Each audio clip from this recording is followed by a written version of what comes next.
Chapter 11:18. Why was Team Monarch's slashing god so famous? Most of the people present only knew of Team Monarch's slashing god and had heard of her name before. However, what they knew about Team Monarch's slashing god was limited. Some of them even knew of Team Monarch's slashing god title, but it was only limited to the time when a few of the instructors fought over her and ended up being caught by the chief instructor and scolded harshly. Yun Jian's previous feat was not known in Min City Military School. Moreover, the students had no way of knowing about it. They only knew that Team Monarch's slashing god was powerful, but no one knew how powerful she was. It was the same for Gu Chizi. Her invincible gang had no idea how powerful Team Monarch's slashing god was, which was why they provoked the other 6 members of Team Monarch. As for Duan Xinchen, he looked indifferent and did not like Gu Chizi, but he did not refuse when Gu Chizi asked him to take on the 6 members of Team Monarch. Moreover, not only did Duan Xinchen not refuse, he defeated the 6 members of Team Monarch right away, not giving them any face as classmates. When the 6 members of Team Monarch were defeated by Duan Xinchen, although Duan Xinchen did not come out to ridicule them, he made Chu Ning and the others suffer from the ridicule of their classmates. Moreover, Duan Xinchen maintained his cold personality and pretended to be a handsome man of few words. Duan Xinchen's strength was not bad, which was why he liked to pretend to be a mysterious person. Of course, before Yun Jian appeared, Duan Xinchen's mysterious facade was quite successful. However, the moment Yu Xiaoluo finished talking about Yun Jian's legendary experience, Duan Xinchen's pretentious face froze completely. He did not expect that the girl he fell in love with at first sight would actually annihilate an entire gang alone. She had gathered 2 of the world's top assassin organizations to annihilate the internationally renowned Inferno Ring. This was really done by an underage girl. What? How is this possible? Instructor, are you kidding us? I heard that Inferno Ring was annihilated by Arjia Province's army, right? How could it be her? Gu Qixi was frightened by Yu Xiaoluo's words. She raised her hands in disbelief and stared at Yun Jian, who was standing not too far away, in horror. Yun Jian narrowed her eyes and looked over with a sneer. Seeing Gu Qixi looking at her, Yun Jian revealed a strange smile. This smile made Gu Qixi shiver. Gu Qixi quickly retracted her gaze and looked at Yu Xiaoluo. She hoped to hear from Yu Xiaoluo that he had made a mistake and that such a powerful person was not Yun Jian. However, before Yu Xiaoluo could make a sound, Yun Jian snatched the right to speak. Yun Jian was standing not far away. She suddenly stopped smiling and looked at them with her clear eyes. Then, she said indifferently, "If it wasn't me, could it be you, trash?" Yun Jian's words, coupled with her cold and beautiful face, made everyone stare at her for a few seconds. Gu Qixi was shocked by Yun Jian's rhetorical question. She already disliked Yun Jian. Now, Yun Jian's words made Gu Qixi even angrier. Why are you so arrogant? Be careful, or I'll let my brother Chen beat you until you have to look for your teeth on the floor. Right after Gu Qixi said that, Yun Jian's knuckles cracked as she strode toward them and uttered a rousing statement. Chapter 11:19. As Yun Jian spoke, she was already walking towards Gu Chizi. The invincible gang bullied her Team Monarch members. Did they really think they could sit back and relax? Yun Jian's personality had always been like this. Don't blame her for being heartless. Today's incident, even if the invincible gang did not come looking for trouble, the invincible gang's president, Duan Xinchen, had beaten up Chu Ning and the others in front of the entire school, causing them to lose face. Just based on this incident alone, Yun Jian would never let the invincible gang off. Seeing Yun Jian walk over, Chu Ning was extremely touched. The 6 members of Team Monarch had never asked Yun Jian to avenge them.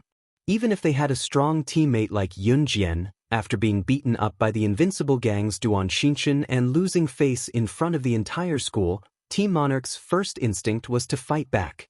The first reaction of Chu Ning and the others was to train their skills as hard as they could, wanting to win with their own strength.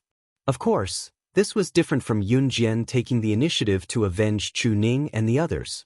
Yun Jian had already planned for this. Who would dare to touch her, Yun Jian's people? What are you trying to do? Gu Chizi was so shocked by Yunjian's sudden move that she stopped in her tracks. She took a few steps back. With this step, Gu Chizi almost sprained her ankle and fell down. However, Gu Chizi managed to keep it in check. Cut the crap. Everyone from the Invincible Gang can come at me together, Yunjian said frivolously as she stood on the spot with her arms crossed. Everyone from the Invincible Gang, come at me together? There were 30 to 40 members of the Invincible Gang present. Moreover, everyone in the military school was naturally different in strength from the students in normal schools. It could be said that everyone's strength was on par with students like Chu Xiangnan.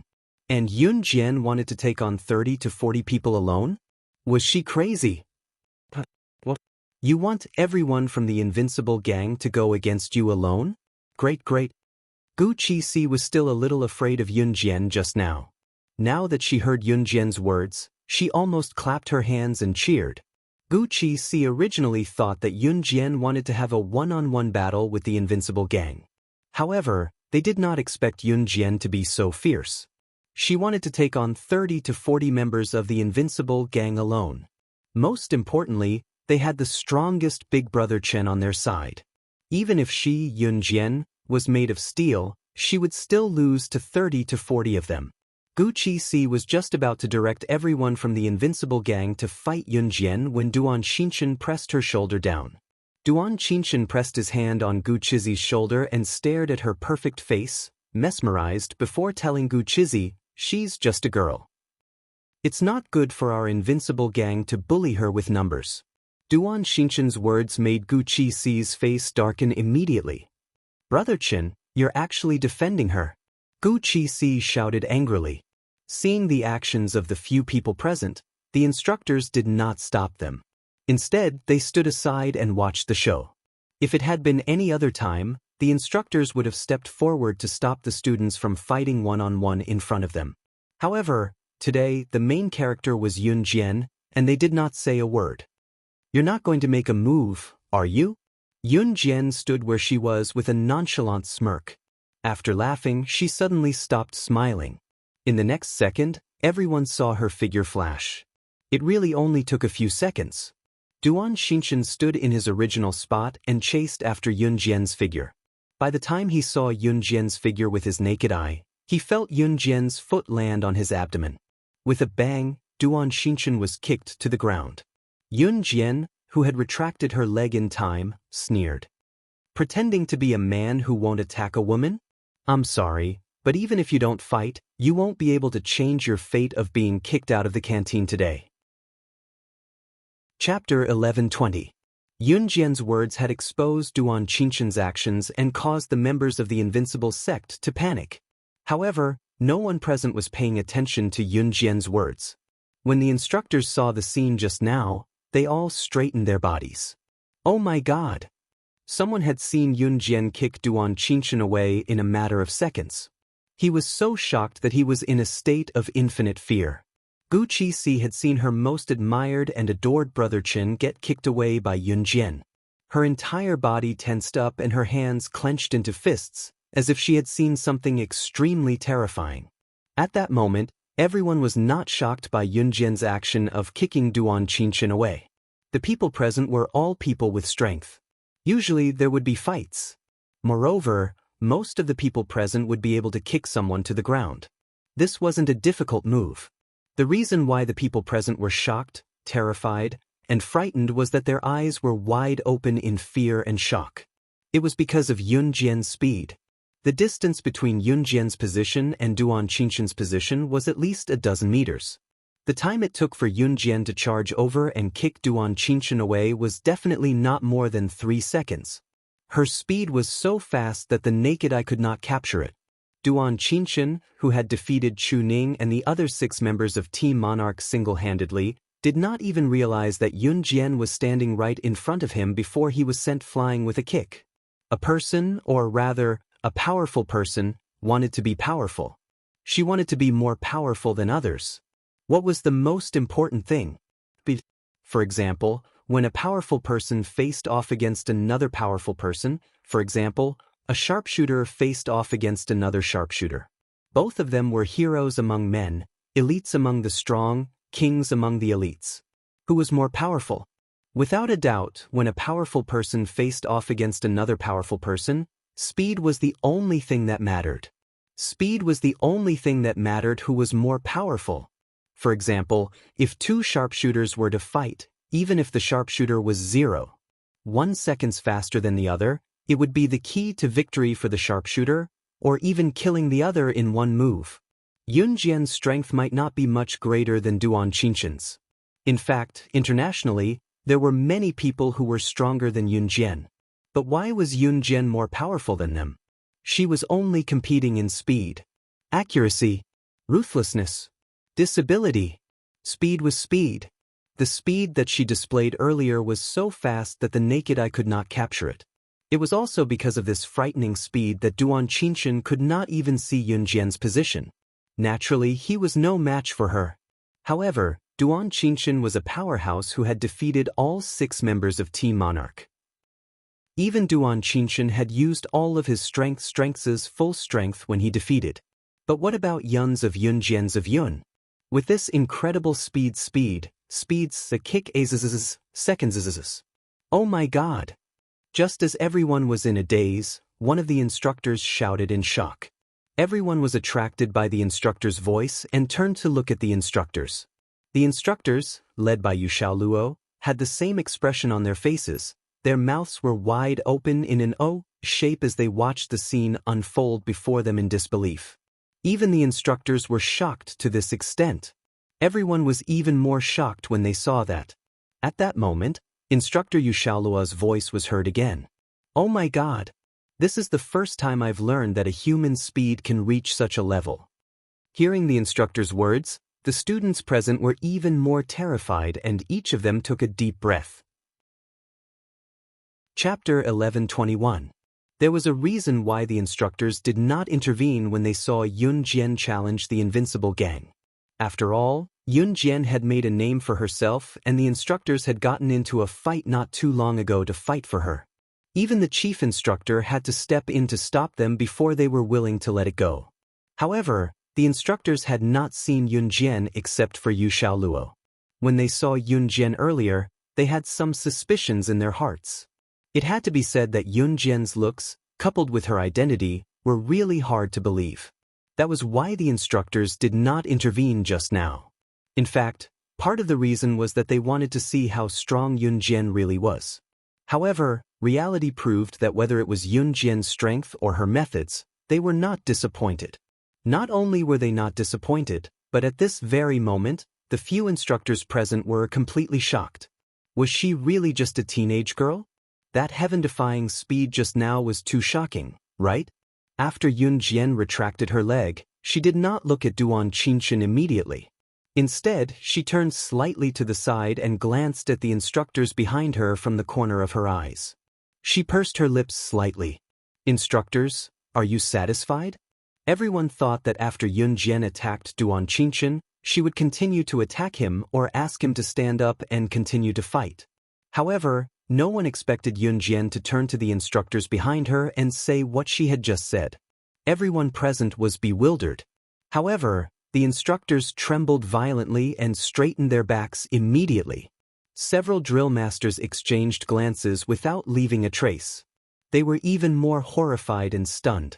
When they saw Yun Jian and Duan Qinshan arguing just now, the instructors should have intervened and stopped them. However, they did not. No one present had any suspicions either.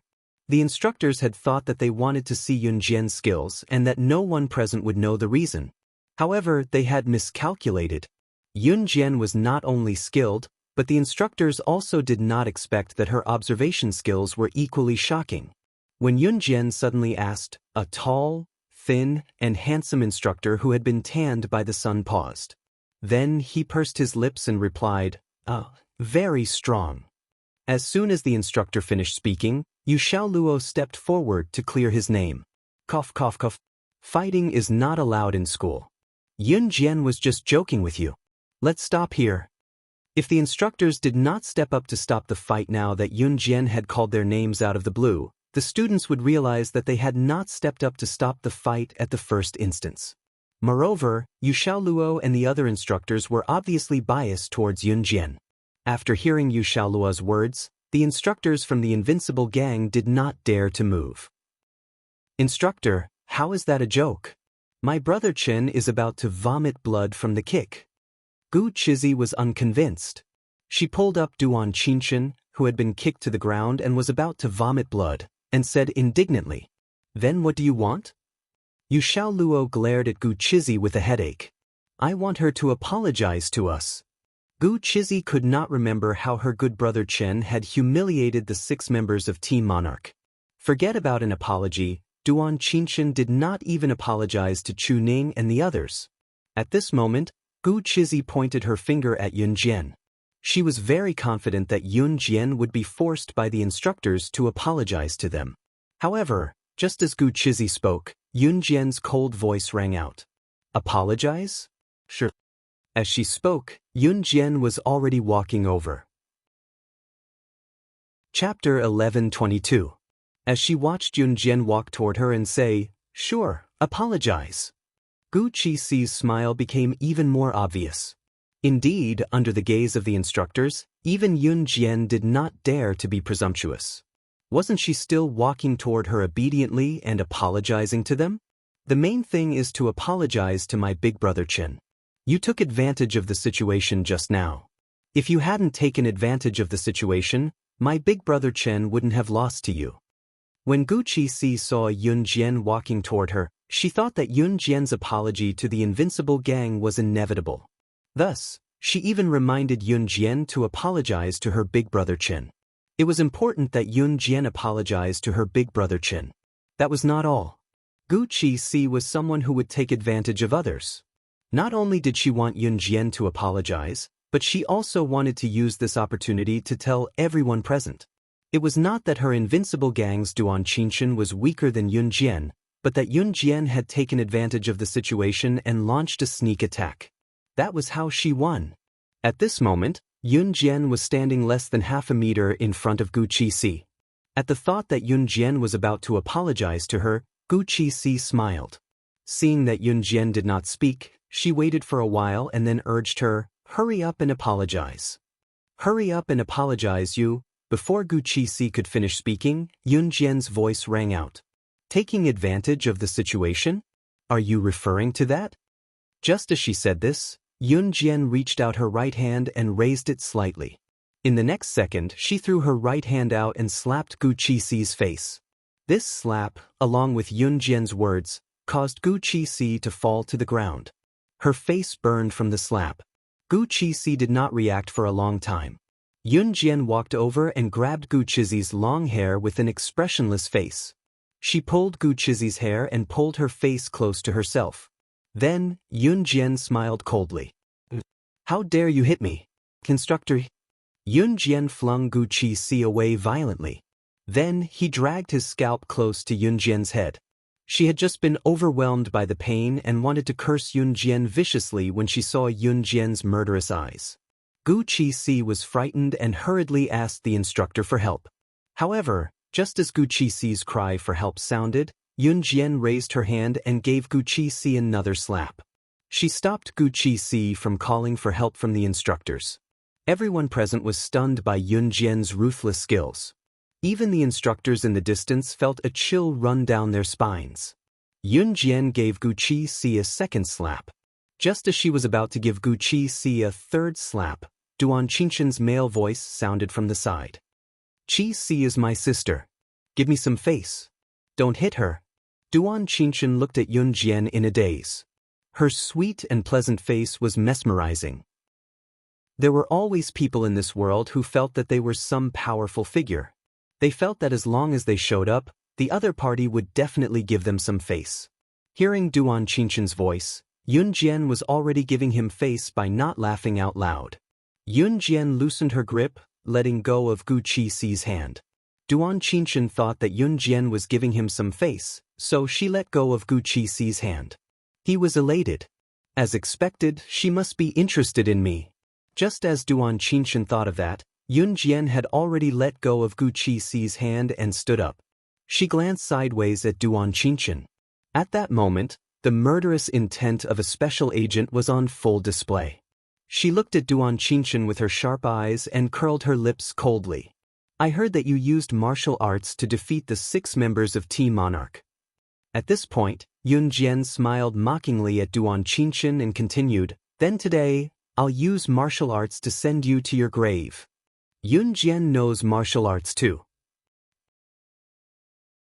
Chapter 1123. Martial arts were different from Taekwondo, Sanda, and grappling. It required long-term persistence. Of course, mastering martial arts could improve a person's reaction speed and agility, which were essential in combat. Those who could learn martial arts usually started practicing when they were very young. Therefore, when they heard that Yun Jian actually knew martial arts, everyone present was completely shocked. Yun Jian, you actually know martial arts? Chu Ning, who was standing nearby, looked at Yun Jian in a daze and asked in surprise. Genius. She's a genius. She actually knows martial arts. Ah, she's now the daughter of my old comrade. My old comrade even instructed me to teach her well. She'll definitely join my team next semester. None of you are allowed to snatch her from me, ha. After hearing Yun Jian's words, Yu Xiaoluo became even more excited and quickly spoke up. This old comrade referred to Gu Junjian. Just as Yu Xiaoluo finished speaking, a few instructors beside him were very dissatisfied and were about to speak up to snatch Yun Jian away. Gu Chizi's discordant voice suddenly sounded. Her words were directed at Yu Xiaoluo, and her tone carried a hint of jealousy. Instructor, does she really know martial arts just because she says so? Martial arts isn't something that ordinary people can learn. My brother Chen's master is a reclusive expert. Back then, he took brother Chen in as his disciple because he fancied his skills. My brother Chen is that expert's only disciple. How could he be compared to her? Moreover, it's not certain if she's learning authentic martial arts. After being slapped a few times by Yun Jian, Gu Chizi was furious. However, considering Yun Jian's skills, she didn't dare to step forward rashly. Therefore, she spoke in a boastful tone. The way she addressed Brother Chen was enough to show how proud Gu Chizi was at that moment. Especially when she mentioned that Duan Xinshan's master was a reclusive expert, the students present all gasped. Some of them even exclaimed, wow. After all, in this era, the term hidden expert gave people a lot of room for imagination. There were even some people who felt that hermit experts were existences that were on par with immortals. Hearing the exclamations of the surrounding students, Gu Qixi proudly raised his chin. Bragging about her brother Chen felt like she was bragging about herself. After Gu Qixi finished speaking, Duan Qinshan kept staring at Yun Jian. When Gu Qixi finished speaking, Duan Qinshan also said something that sounded very manly. I don't want to do anything to you. It wouldn't be good if I hurt you. Duan Qinshan's gaze dimmed slightly as he spoke. The way he looked at Yun Jian was extremely gentle, just like how a young man would look at a girl. Those who didn't know better would think that there was something going on between him and Yun Jian. Then let's fight. Yun Jian pursed her lips. Before she could say anything, a familiar and magnetic male voice came from the door. When he turned around, he saw C.E. walking in through the cafeteria's main entrance. Mo Sen and Adam followed closely behind him. Duan Qinshan raised his brows. He saw the handsome C.E.'s tall figure suddenly appear and stand beside Yun Jian. A bad premonition spread throughout his body. Duan Qinshan furrowed his brows as he looked at the outstanding man in front of him and asked, "Who are you?" Chapter 1124. The moment C finished speaking, Duan Qinshan's face turned as black as charcoal. She actually has a man. Duan Qinshan only had one thought at that moment. The girl that he had finally taken a liking to was already with a man. At that moment, Duan Qinshan saw Yun Jian nestled in Ci's arms in front of everyone. She lifted her head slightly and looked at Ci. She pursed her beautiful red lips and asked softly, "Why are you here?" Her soft, feminine voice melted Ci's heart. Ci's heart was about to melt. Of course, Yun Jian would only reveal such a girlish expression when she was with Ci. When Ce heard Yun Jian's gentle voice, he felt that even if she asked him to die, he would fulfill her request without hesitation. his face that was flat and emotionless as if it would be cold and emotionless for the rest of his life revealed a handsome expression that was only reserved for Yun Jian. "I'm here to sign up." Looking at Yun Jian's petite face, C almost kissed her tender lips in front of everyone, but he held himself back in the end. He looked at Yun Jian with a gentle gaze and spoke softly. "Sign up." Yun Jian raised her brows slightly and repeated in surprise. "Sign up? Our Min City Military Academy has a limited number of places, and students have to pass the high school entrance exam to be admitted. If you sign up so hastily, our school will not accept you." When he heard that C wanted to sign up for their school, Duan Qinshan felt like killing C. He looked at Si Yi's face, which was many times more perfect and handsome than his own. He had originally planned to pursue Yun Jian after she entered the school next semester. In the end, Si had appeared out of nowhere and was even prettier than him. Duan Qinshan was extremely unhappy. On the other hand, Duan Qinshan knew at a glance that other than Yun Jian, the results of the middle school exams were not out yet. Even if Si wanted to study in their military academy, he would have to see if he had the right to do so. How could he come to school just because he wanted to? Exactly. Our military academy isn't a place where you can just come and go as you please, much less an ordinary school where you can just spend some money to get into. When Gucci Si saw Si Yi's handsome face, she was completely dumbfounded, just like everyone else present. How could there be such a handsome man in this world? It was just like when he saw Yun Jian. It was undeniable that when Si walked to Yun Jian's side, the degree of compatibility between the two made everyone envious. They wished they could be one of them. Gucci Si had the same thought, but she knew very well that she could not have Si. Since that was the case, why not destroy him? Gucci Si felt that she could not have him. She did not want Si to enter the military academy and live happily ever after with Yun Jian. She would go crazy if she saw this scene. She wanted nothing more than to destroy him. The few instructors standing by the side frowned. However, at this moment, a middle-aged man in a suit ran in through the main entrance of the cafeteria, looking travel-worn. This middle-aged man was bald, but the hair on the side of his head was extremely lush. After the middle-aged man ran through the main entrance of the cafeteria, he looked around. The students present were stunned for a moment. Then, someone immediately recognized this middle-aged man. "Oh my God! It's actually the principal of our school who hasn't shown his face for hundreds of years. The principal is actually in school today." A student shouted in surprise. Just as the student finished speaking, the bald middle-aged man caught sight of a tall figure. Then, he almost swayed as he rushed over with all his might. The middle-aged man used all his strength to run to Si as fast as he could. Then, he bowed and respectfully handed a letter of admission to Si. Chapter 1125. This middle-aged man was the principal of Min City Military Academy. His surname was Murong. Principal Murong was the principal of the military academy. He was a rigid person, but every student in the military academy knew that Principal Murong was a very righteous person. Furthermore, Principal Murong rarely appeared in the academy.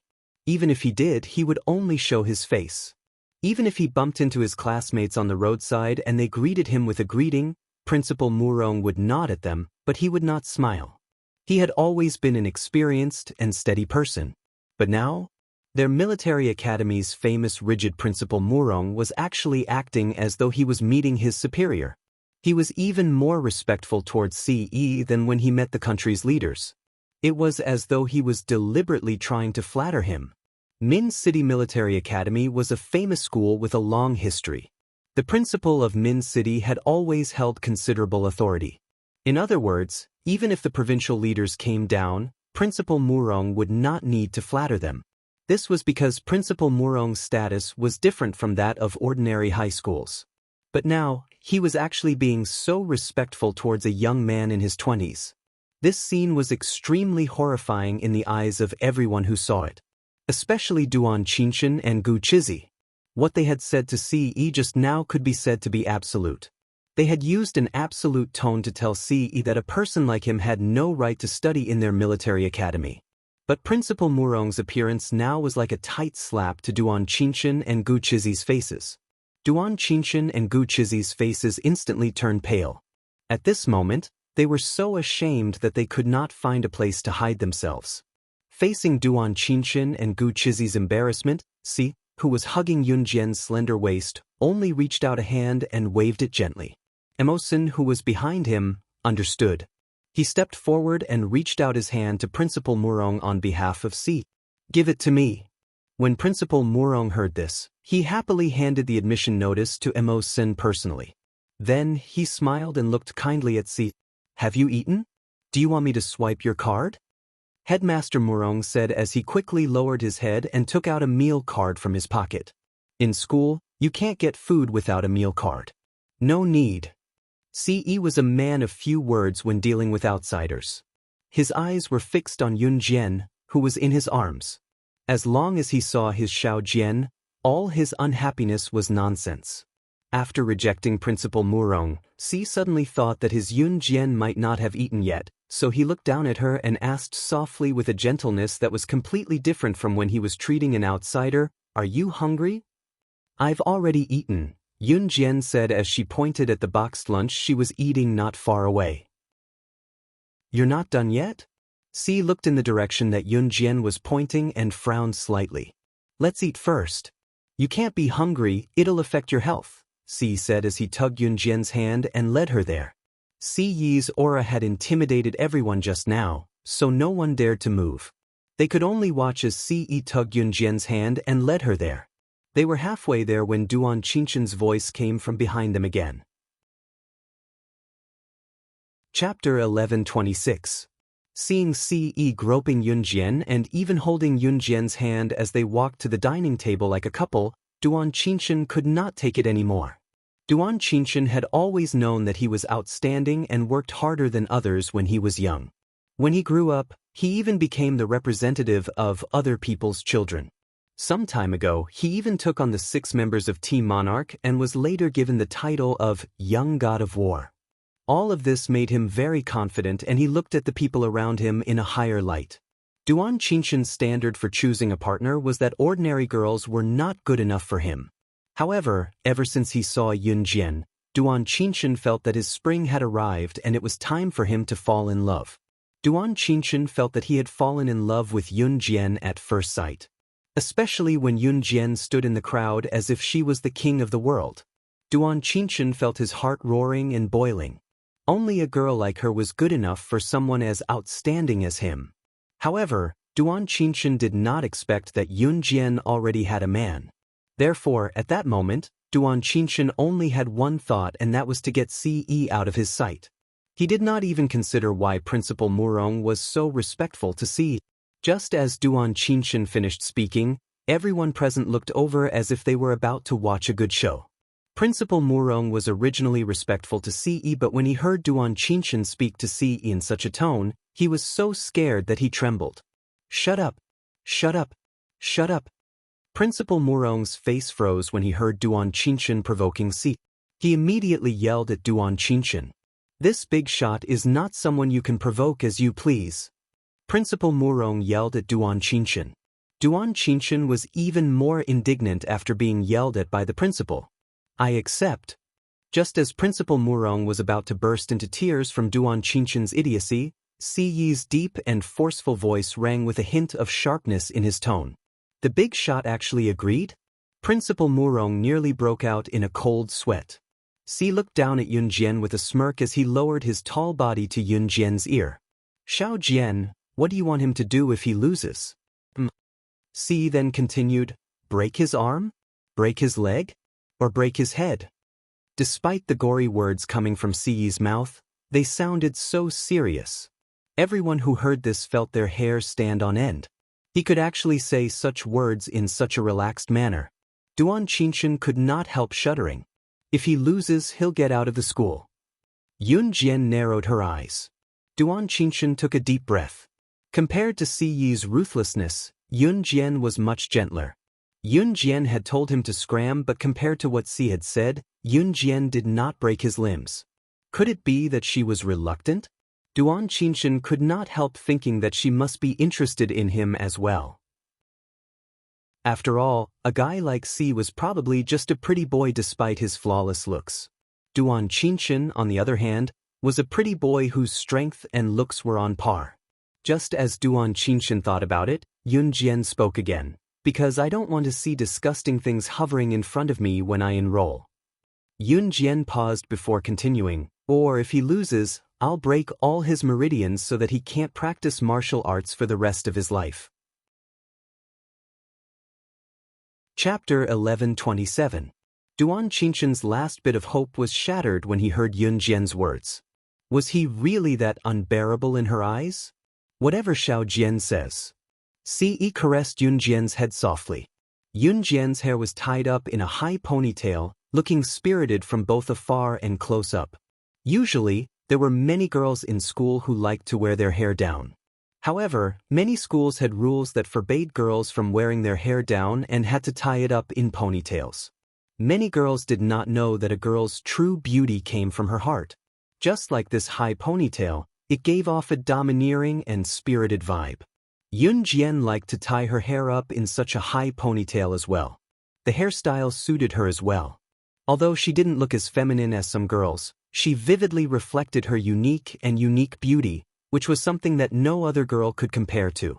Si stroked her hair softly, his movements smooth as well. Looking at Si Yi's gentle gaze, Duan Qinshan, who stood a distance away, could not hold himself back. Due to his confidence, Duan Qinshan told Si, "Fine. If you lose, you're out of the military academy. If I lose, not only will I be kicked out of the academy, I'll cripple all my meridians and never practice martial arts again." Duan Qinshan's words stunned everyone present. "Chengij, are you crazy? Is it just for her?" Gu Qixi was shocked by Duan Qinshan's actions and roared at him with a finger pointing at Yun Jian. "Qixi, move away." Duan Qinshan pushed Gu Qixi away and went to Si. "No, I won't." Even if Gu Qixi was dumb, she could tell what Duan Qinshan thought of Yun Jian. She would be dumb if she let go now. Duan Qinshan's gaze darkened. He could not take it anymore and his heart skipped a beat before he flung Gu Qixi away. "Qixi, stay out of my business." As he spoke, Duan Qinshan went closer to Si. Ce smirked and rubbed Yun Jian's head before leaning down to steal a kiss on Yun Jian's red lips right in front of Duan Qinshan. Some of the people present even shrieked when they saw the scene. Wow. Duan Qinshan's heart wrenched at the sight as he bellowed and charged at Si. "Go to hell! Go to hell!" Duan Qinshan bellowed as he sprinted toward Si without a care for his image. Si's eyes narrowed. Sure enough, Duan Qinshan, who had been learning martial arts since he was a child and had even learned martial arts from an expert, was different from the people he had met before. They're fighting. They're so fierce. I think Duan Qinshan is going to win. Isn't that so? Duan Qinshan fought against the 6 members of Team Monarch a while ago and defeated 5 of them. The woman who wasn't defeated was defeated as well. That guy is probably just a pretty boy. He's just a little good-looking and doesn't have any real skills. Otherwise, why haven't we heard of his name? That's right. The chatter of the people present could be heard. However, the group of people who were complaining had only just reached this point. Duan Qinshan was already in front of Si. He lifted his leg and kicked Ce, who was still hugging Yun Jian, in an attempt to kick Si Yi's hand away from Yun Jian. Mo Sen and Adam followed behind Ce and did not even look like they were going to make a move. Duan Qinshan lifted his leg and used a martial arts move to kick Ce away. Chapter 11:28. Duan Xinghen lifted one leg and used the other leg to spring up from the ground near Si. Then he used both legs to propel himself forward. One of his legs was straight while the other was also off the ground. However, it was bent into a triangular shape and kicked towards Si. At the same time, Duan Xinghen was extremely fast. Although he wasn't as fast as Yun Jian, his speed was definitely in the top 3 among the colonels in Min City Military Academy. Duan Xinghen dared to fight in front of Headmaster Murong. Everyone present couldn't help but break out in cold sweat for him. However, Headmaster Murong wasn't concerned about a student breaking the school rules and fighting in public. Instead, he was concerned about Duan Qinshan, that bastard, he actually dared to provoke that big shot. Was he trying to get himself killed? Just as he was thinking about this, Duan Xinshan's kick was already in front of Si. Everyone present sucked in a sharp breath. However, at this moment, Duan Xinshan's kick had just arrived in front of Si. At this critical moment, Si stared at Yun Jian with a gentle gaze. Duan Xinghen already had victory in his hands and could send Si flying with a kick. Si suddenly stretched out his hand and grabbed forward with his large, fair hand. He didn't even turn his head to look. That slender palm caught Duan Qinshan's 2 feet in front of him in an instant. He didn't even look up as he grabbed Duan Xinshan's leg. Everyone present was shocked by this action. He actually grabbed Duan Xinshan's leg without even looking. Duan Xinghen had also leaped into the air and kicked toward Si. If Si could grab Duan Xinshan's leg, it would be equivalent to lifting Duan Xinshan's entire body weight with one hand. Si was tall and not fat at all. His body proportions were perfect. However, just by looking at Si's figure, it was impossible to tell that he had such strength. Just as everyone was thinking about this, Si suddenly grabbed Duan Qinshan's leg. He led Duan Qinshan to the side and threw him to the side. Boom! Not long after, Si smashed Duan Qinshan onto the ground. His entire body trembled as he lay on the ground. He stretched out his hand, and without even looking at Duan Qinshan, who was about to kick him, he grabbed Duan Qinshan's leg and flung him away. His eyes were fixed on Yun Jian the whole time. This was simply a blind arrest. With Duan Qinshan's speed, even if they saw it, it would be hard for them to react in time, let alone grab Duan Qinshan's leg and fling him away without even looking. Duan Qinshan's strength had been reduced to nothing by Si at this moment. Cough, cough, cough. Duan Qinshan lay on the ground. His heart almost exploded from being flung away by Si. Adam, destroy his meridians. He will never be able to enter Min City's military academy. Before anyone could react, Si's cold and emotionless voice rang out. Yes. Adam obeyed and walked over. Everyone present was so scared that their faces turned pale. Was he really going to destroy him? After Si finished his sentence, he grabbed Yun Jian's hand and walked out of the canteen. Hey, Yun Jian, are you leaving? Chu Xiangnan stopped Chu Ning just as she was about to follow them. You're going to be a third wheel. Chu Xiangnan chuckled. At this moment, Yun Jian had been dragged by Si to a small forest in the canteen. There was no one around. Didn't you say that the Enhun organization was busy? Why are you back so soon? Yun Jian asked as she leaned into Si's arms. We're going to Yulong mainland tomorrow. I'll be back to accompany you. Si hugged Yun Jian as he held Yun Jian's hand. He looked at Yun Jian tenderly. Chapter 1129. Yun Jian nodded after hearing Si's words. Just as she was about to say something, Duan Qinshan's blood-curdling screams and Gu Chizi's desperate cries came from the cafeteria. Brother Chen. Needless to say, Adam must have crippled Duan Qinshan's meridians and helped him fulfill his promise. Affected by the atmosphere, Si frowned and dragged Yun Jian back to the military school cafeteria. Inside the military school cafeteria, Duan Qinshan's limbs were crippled and he lay paralyzed on the ground. Seeing this, Headmaster Murong, as the headmaster of the military school, should have stepped in to stop this, but he did not dare to say a word.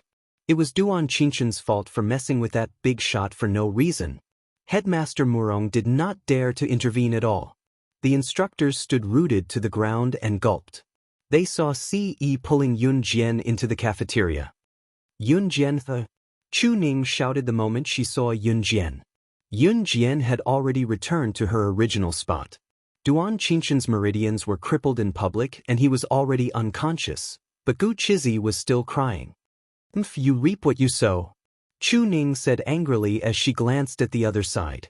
Duan Qinshan had injured all 6 members of Team Monarch, especially Fang Xiaoran, who was the most severely injured and was still suffering from the aftereffects. Fang Xiaoran went to the hospital and the doctor said that the aftereffects would follow him for the rest of his life. At that time, Chu Ning and Chu Xiangnan were both angry and resentful. Duan Qinshan had won the admiration of the entire school because of that battle, but he had severely injured all 6 members of Team Monarch and caused them to be despised by the entire school. Chu Ning and the others trained so hard because they wanted to defeat Duan Xinshan. It was precisely because of Duan Xinshan's cruelty that Chu Ning and the others did not feel any sympathy for him. On the contrary, they felt very satisfied. However, just as Yun Jian stood in front of Chu Ning, Gu Qixi, who was crying at Duan Xinshan, suddenly stood up in hatred. She drew a knife from her waist and charged at Yun Jian. "Ah, you hurt my brother Chen, I'm going to kill you. Go to hell." Gu Qixi had adored Duan Xinshan since she was young. The way she saw it, Duan Xinshan was her everything. Therefore, when she saw Duan Xinshan's meridians being crippled and he could no longer practice martial arts, Gu Qixi felt like she was going crazy. She did not care about anything else. She only had one thought in her mind, and that was to kill Yun Jian. It was all because of her that her brother Chen had become like this. However, Gu Qixi was no match for Yun Jian.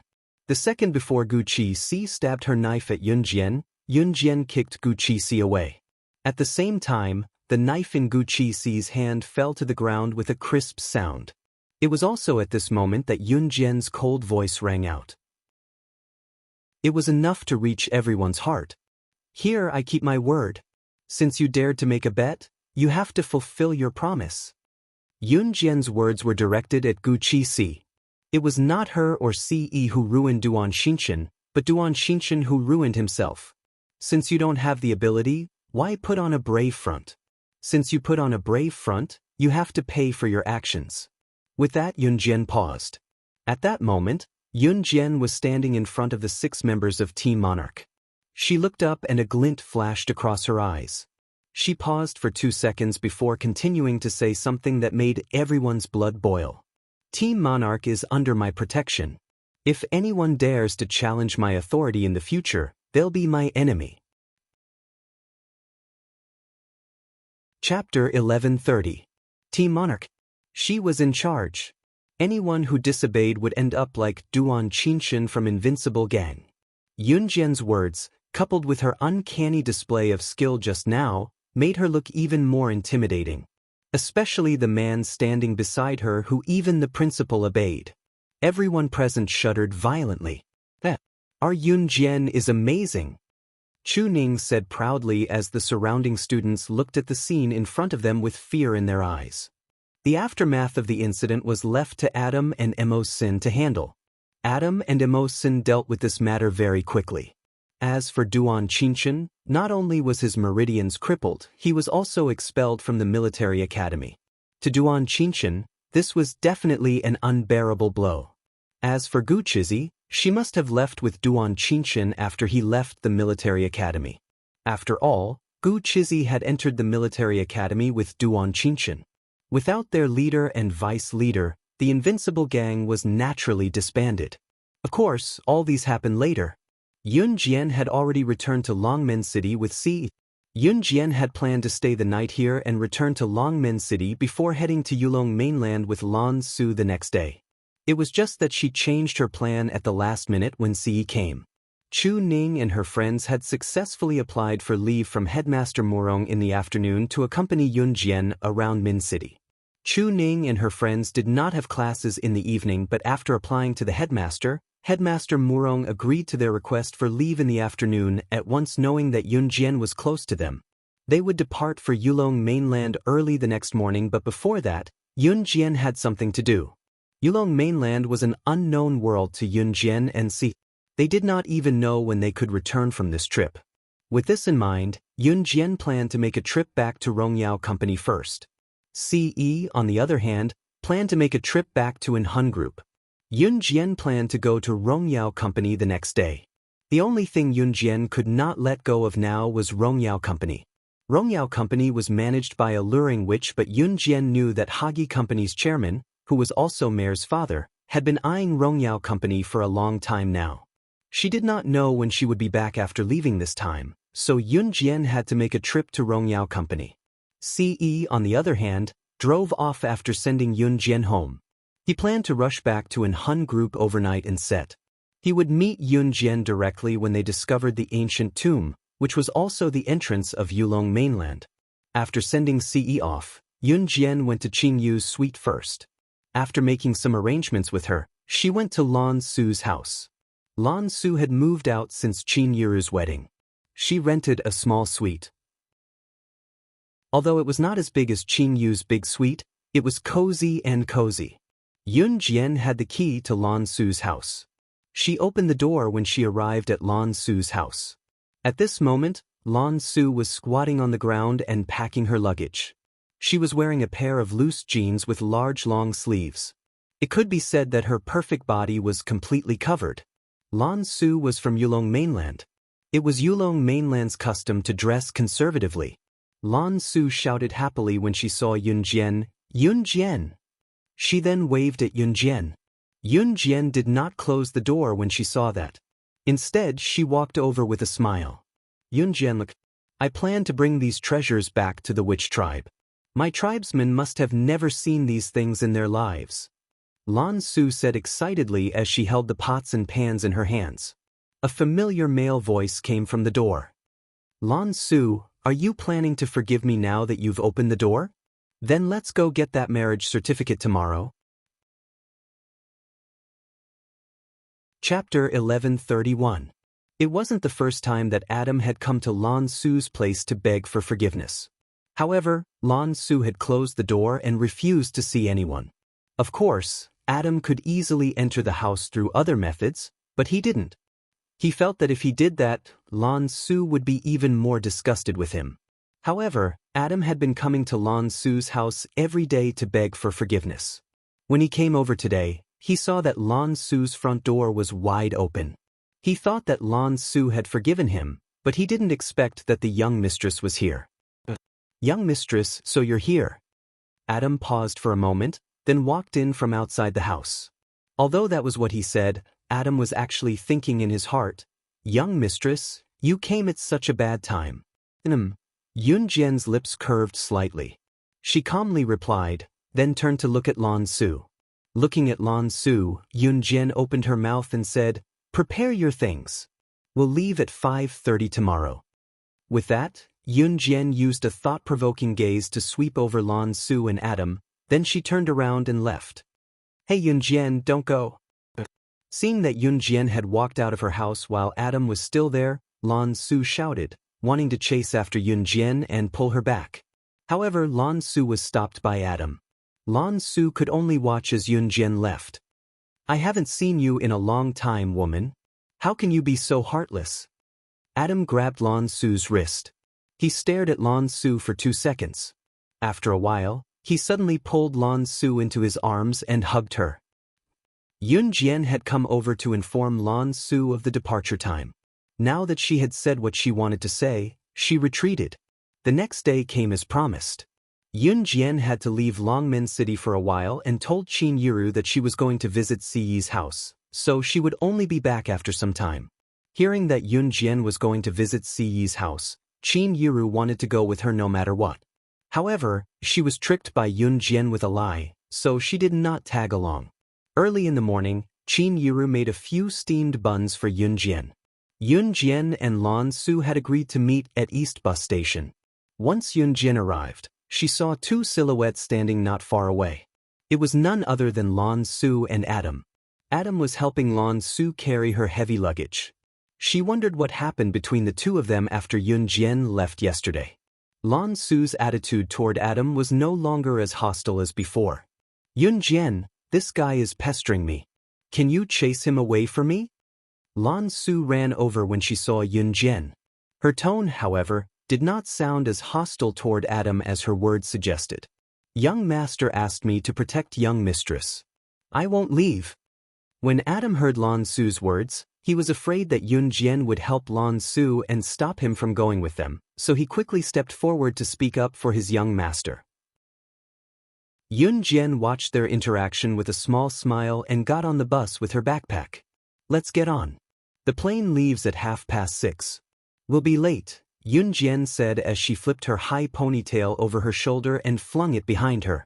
Lan Su kept quiet and quickly followed Yun Jian onto the bus. Departing from the airport, this was Yun Jian's second trip to Maryland in Country M after her rebirth. It was almost noon when she got off the plane. There was a time difference between Country Z's Longmen City and Country M's Maryland. It was around noon in China, but it was around 5 in the evening when she arrived in Maryland. Chapter 1132. She thought that Yun Jian was visiting Si Yi's house, and Qin Yiru knew that Yun Jian would pass by Maryland in Country M, which was also the university Gu Xian was studying in. Qin Yiru was a considerate mother. Even if she was not Gu Xian's biological mother, she felt that she was obligated to treat Gu Xian well since she was married to Gu Junjian. Moreover, Gu Xian was treating Qin Yiru very well. During Qin Yiru's wedding the last time, Gu Xian had even brought back an expensive gift for Qin Yiru from abroad. Qin Yiru had only asked Yun Jian to bring some hometown dishes for Gu Xian since Qin Yiru had heard from Gu Xian that he missed the taste of his hometown when he was abroad. University students usually spent more time in their dorms. Yun Jian came to Gu Xian's university and stood downstairs of Gu Xian's male dormitory with a few bottles filled with Longmen City's local specialties. Gu Xian came running out of the dormitory in no time. He was accompanied by a few other Chinese who had also come from Country Z to study here. When Yun Jian came the last time, Gu Xian's best buddies, Dan Tianxing, Wu Dezhuang, and Zhu Zilin, were not present. It was not hard to imagine that Dan Tianxing and the rest were not in the same dormitory as Gu Xian. The 3 men who came out with Gu Xian today were obviously Gu Xian's roommates. Mom asked me to bring them to you. When Yun Jian saw Gu Xian, she passed the Longmen City's local specialties that Qin Yiru had personally pickled in a bottle to Gu Xian. Seeing the pretty girl coming to Gu Xian's dormitory for him, Gu Xian's 3 roommates chuckled. Oh, Gu Xian. I didn't expect a girl to come all the way here just to give you a token of love. What a surprise. Gu Xian's 3 male roommates put their arms around each other's shoulders, grinning more exaggeratedly than if they had just eaten honey. Teenagers of this age paid special attention to the actions of the opposite sex, so the trio who did not know what was going on laughed even more exaggeratedly. Gu Xian did not get along with his 3 roommates. However, he was displeased when he heard them talking about him and Yun Jian in such a misunderstood tone. Don't spout nonsense. This is my younger sister. Gu Xian grumbled at his 3 roommates before he turned to look at Yun Jian. Younger sister, is there anything you need from coming all the way here? Gu Xian's tone was gentler. Since Yun Jian's summer break ended early while Gu Xian's university's summer break ended later, Gu Xian was still on campus. I'm here to have fun, Yun Jian replied. Oh, little girl, you actually came all the way from Country Z to Country M to have fun? How old are you this year? Do you want to go out and have fun with us? Gu Xian's 3 roommates were indeed not decent people. One of them had a flat nose and was not particularly good-looking, but he was quite tall. He looked at Yun Jian and said casually, Zhang Jiangui, my younger sister is not that kind of person. She won't fool around with you. Gu Xian frowned and stopped the trio from looking at Yun Jian with ill intentions. Tisk, look at what you're saying. Gu Xian, we're not fooling around this time. The 3 of us have applied for Hagi Company's recruitment and are going for an interview now. The Hagi Company is one of the top 10 international corporations. I invited your younger sister to go with me because I want to bring her out to see the world. Hey, look at you. You're really too ignorant. When Zhang Jiangui heard this, he raised his head proudly and said confidently, that's right. It was as if being able to go for an interview with the famous Hagi Company was something to be proud of. Hagi Company? Yun Jian arched a brow, her lips curving into a smile. What a coincidence. Hey, little girl, you know about it too, right? Big brother will bring you out to see the world. Do you want to come? Zhang Jiangui said proudly when he saw that Yun Jian knew about Hagi Company. Chapter 1133. Hagi Company was Mayor's father's company. At the same time, it was where Mayor, who had been pursuing Siren, worked. Hagi Company had been established for a long time, while Rongyao Company had not been established for a long time. Therefore, Hagi Company was more famous than Yun Jian's Rongyao Company internationally. Yun Jian came to Maryland in Country M this time because she could not let go of Rongyao Company. This was because Rongyao Company was suppressed by Hagi Company. Mayor was the president of Hagi Company. He dealt with Rongyao Company just to pursue Siren. However, as Mayor's father and the chairman of Hagi Company, Matt had been coveting Rongyao Company for a long time. He even wanted to annex Rongyao Company and take it for himself. Although Siren was the president of Rongyao Company, her ability was limited. She would definitely be at a disadvantage if she fought with a big entrepreneur like Matt. Matt could not be compared with the people in the past. He could reach where he was today because of his strength and influence. Therefore, Yun Jian went to Yulong mainland to warn Matt, the chairman of Hagi Company. Otherwise, Matt might do something when she returned from Yulong mainland. Of course, warning Maida wasn't going to work just because she was the chairman of the Rong and Yao Company. Yun Jian narrowed her eyes. She did not expect Gu Xian's roommates to be with her. Coincidentally, she had a way to sneak into Hagi Company. Sister, are you really going to Hagi Company with the three of them? Gu Xian's voice interrupted Yun Jian's thoughts. Gu Xian could not believe it. Was his sister really going to Hagi Company with his three roommates? Gu Xian used to be a gangster. In order to deliberately show off to Gu Junjian, he often stayed out all night. However, the reason why he did not get along well with his three roommates was that these three roommates were gangsters. They went to nightclubs to sleep with women. Moreover, he would often get physical with girls. Gu Xian originally thought that Yun Jian would reject their invitation, but to his surprise, she actually agreed. Little sister, you're not familiar with this place, so it's better if you don't go out. Where do you live now? I'll send you back to the hotel now, Gu Xian said as he walked over. However, as soon as Gu Xian finished speaking, Zhang Jiange pushed Gu Xian away. Then he looked at Yun Jian with a sneaky smile and said to Gu Xian, the little girl is willing to go with us. Gu Xian, what do you mean? We are all roommates in the same dormitory.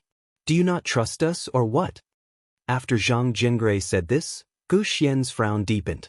Although Gu Xian knew that his little sister was an SS racer or an advanced special forces member, he was still worried about Yun Jian.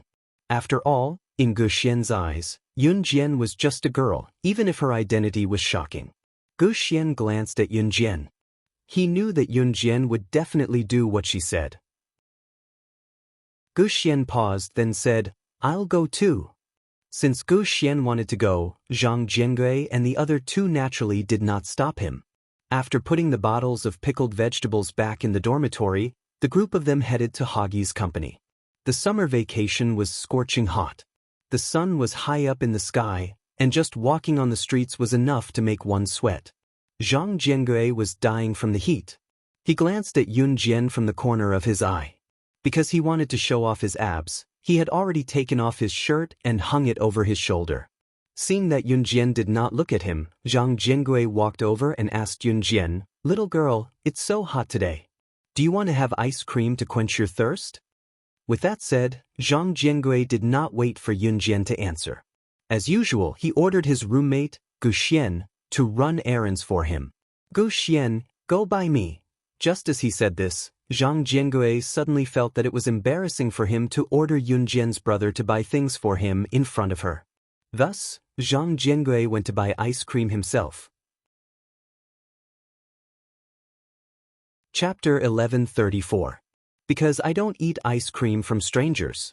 But Yun Jian didn't say the last sentence.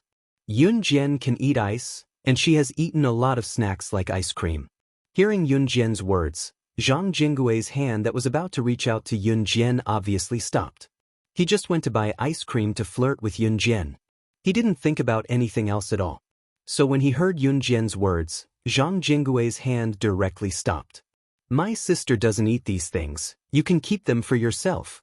Gu Xian resisted the urge to laugh and mock Zhang Jiange and said seriously. In fact, Gu Xian knew that Yun Jian can eat ice cream.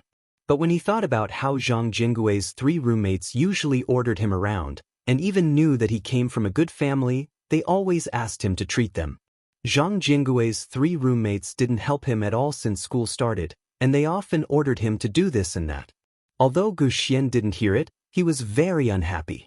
At this moment, seeing Yun Jian's actions and Zhang Jinggui's deflated look, Gu Xian simply wanted to clap his hands and cheer. Zhang Jiangue heard Gu Xian's words and wanted to flare up, But when he thought about how Yun Jian was in front of him, he held back. Hey, since little sister doesn't like it, then I'll eat it. In order to please Yun Jian, Zhang Jiangui only bought one ice cream. When he heard Yun Jian say that she didn't want to eat it, Zhang Jiangui ate it himself. The few of them walked together and arrived at the entrance of Hagi Company. Hagi Company, like Rongyao Company, was headquartered in Maryland, Country M. Like Rongyao Company, there were guards at the entrance of Hagi Company during the day. Only the official employees of Hagi Company could enter the company.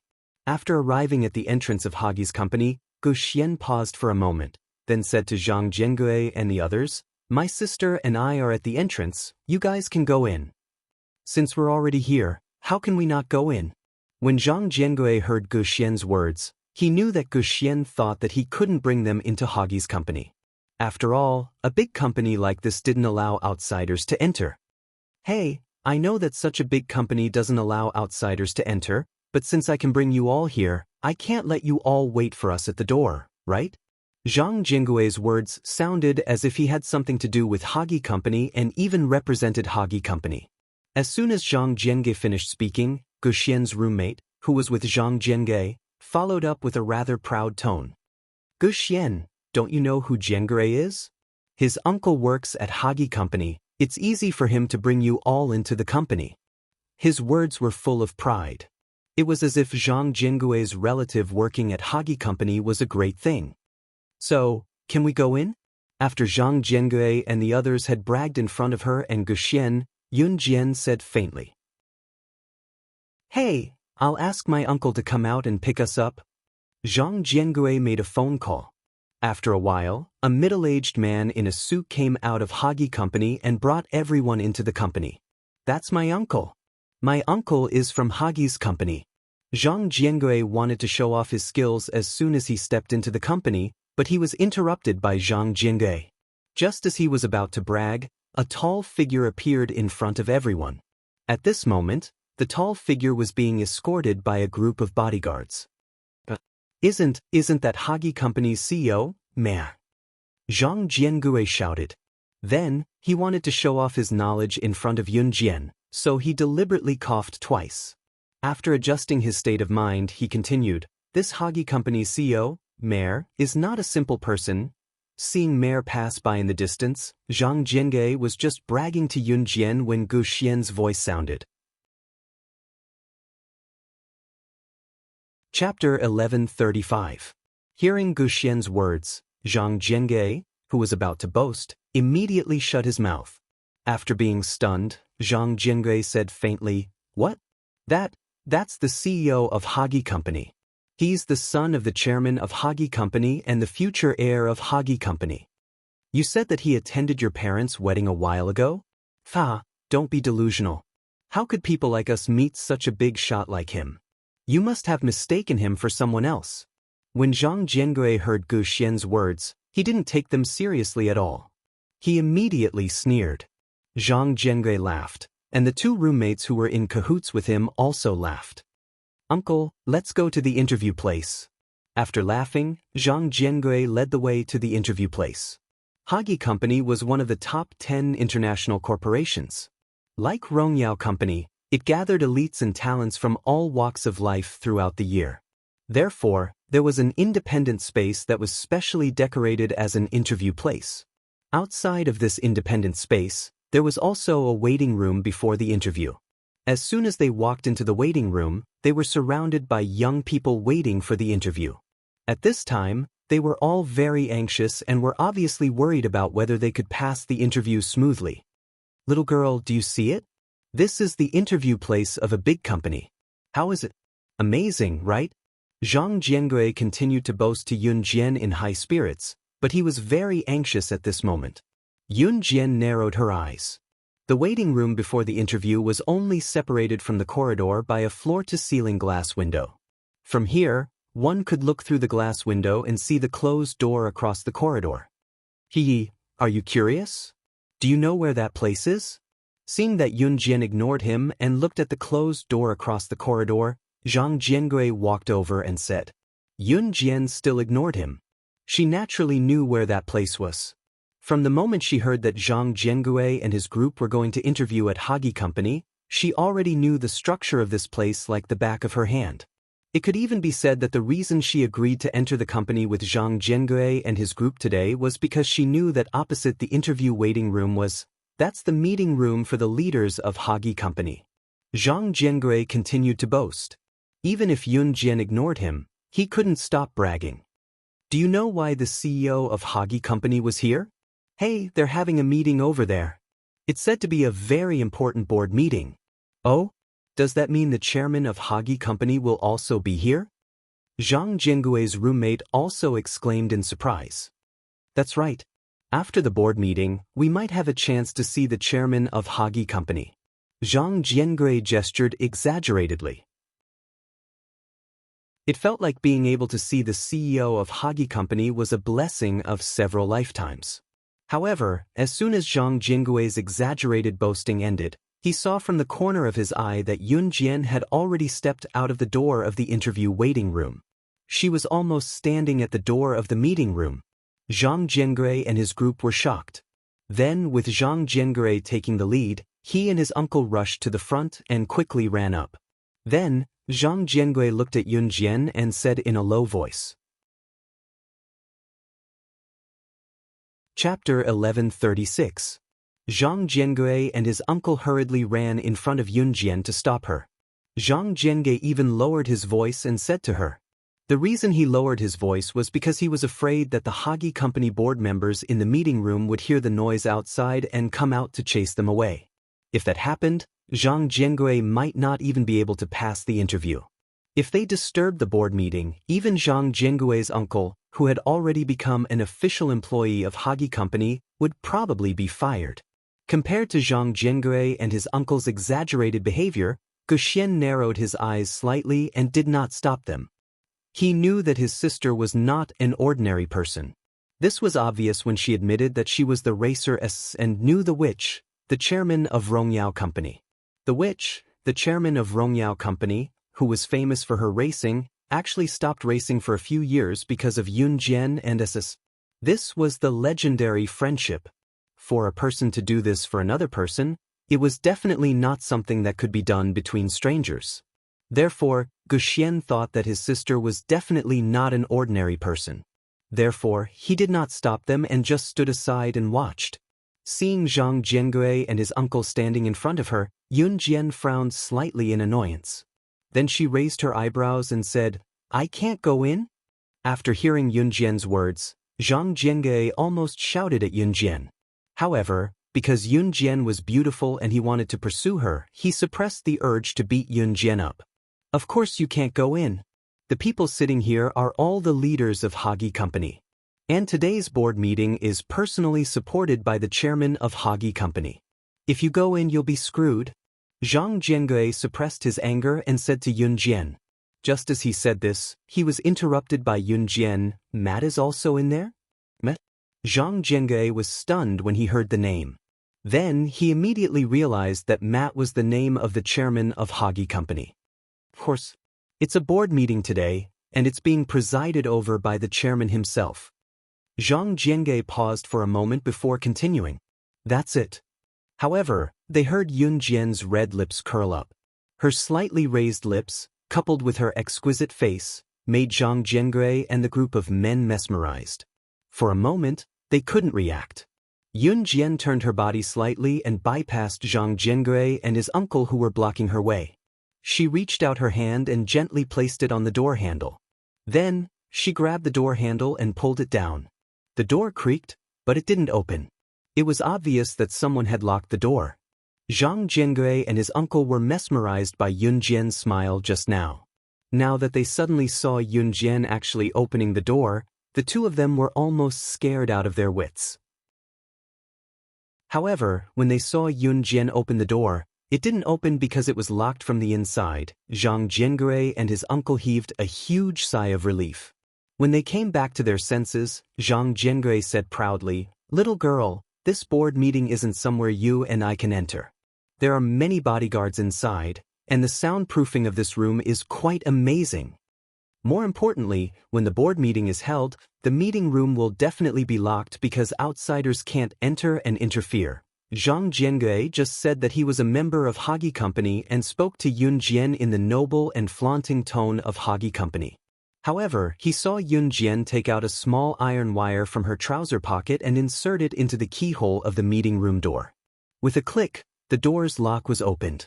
Zhang Jiangui's words instantly stopped. At this moment, Zhang Jiangui and his uncle, as well as everyone present, were stunned.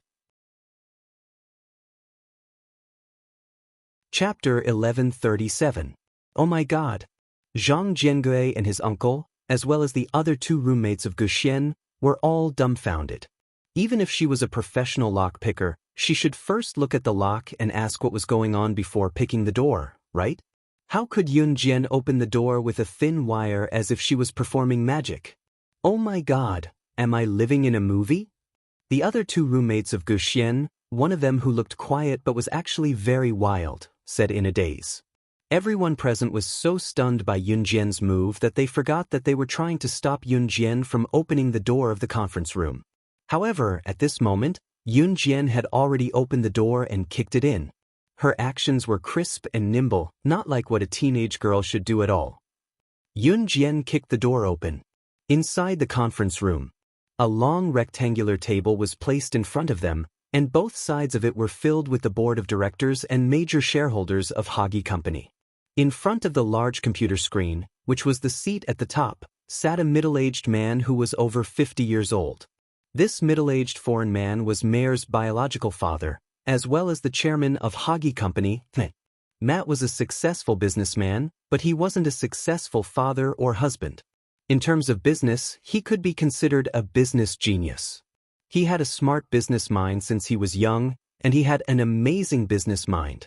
He became a talent at a young age. Although the original Hagi Company had been around for a long time, it had been deteriorating year by year. When it was under Matt's control, Hagi Company was about to declare bankruptcy. However, under Matt's control, Hagi Company had developed from a company that was about to declare bankruptcy to a large company that was now one of the top 10 multinational companies in the world. Even Rongyao Company was inferior to Hagi Company in terms of international status. Matt was undoubtedly the strongest in the business world, and he was the most successful entrepreneur in everyone's eyes. It was also because of this glorious history that the board of directors and major shareholders sitting on both sides of the long table, as well as sitting across from him, were filled with respect for Matt. In the meeting, as long as Matt didn't say anything, they wouldn't move an inch. Ahem! Until Matt coughed softly, then slammed the table and stood up. The board of directors and major shareholders around him were all attentive. I, Matt, have been in the business world for more than 40 years.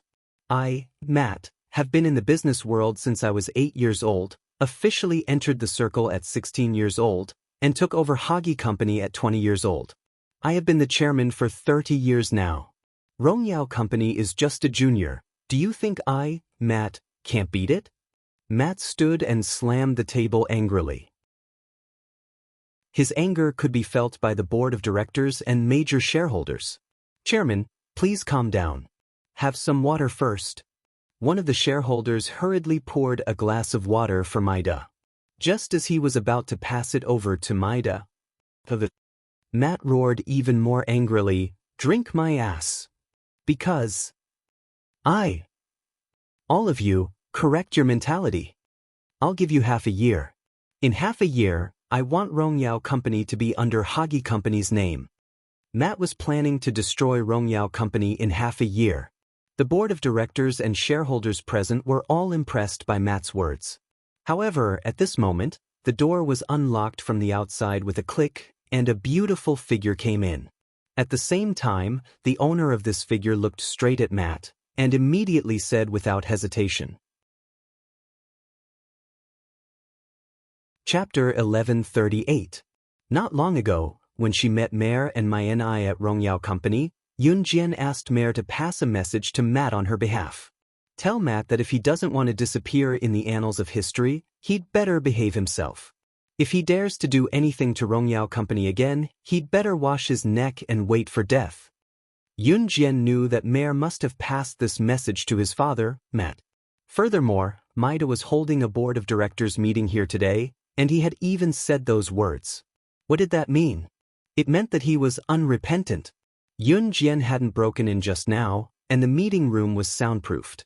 Logically speaking, Yun Jian, who was standing outside the door, shouldn't have been able to hear the sounds in the meeting room. But Yun Jian's ears were sharp. No matter how good the soundproofing was, 1999 wasn't as advanced as the modern era. So, no matter how good the soundproofing was, as long as she listened quietly, she would definitely be able to hear the sounds. Yun Jian heard the sounds just now. That was why she had broken through the door and said those words. Matt, who was standing in front of the board of directors and major shareholders, saw Yun Jian suddenly break in, and his eyelids twitched violently. Who was this little girl who suddenly broke in? Why did he feel like he had heard her say those words somewhere before? Glancing around the room, Yun Jian found that Mayor wasn't present. But it didn't matter, because Yun Jian's target wasn't Mayor. Matt saw Yun Jian, and his experienced face scrunched up tightly. But with decades of business experience, Matt calmed down quickly. Who are you? Matt looked at Yun Jian and asked with a frown. Matt was different from all the successful businessmen and powerful people that Yun Jian had met before. Matt was a businessman who was truly worthy of respect. Yun Jian admitted that if Matt's ambition was a little smaller and he didn't target her Rongyao company, she definitely wouldn't be standing here today to deal with Matt. He even admired this old senior from the bottom of his heart. Unfortunately, in the business world, there were no eternal allies. There were only profit-seeking businessmen. He saw with his own eyes that Yun Jian had stepped through the door and talked to the chairman of Hagi Company in such a tone. Zhang Jiangui and his uncle almost wet their pants. The two of them didn't dare to leave, but they didn't dare to stay either. Even Gu Xian's other two roommates were so scared that they broke out in cold sweat. You don't need to know who I am.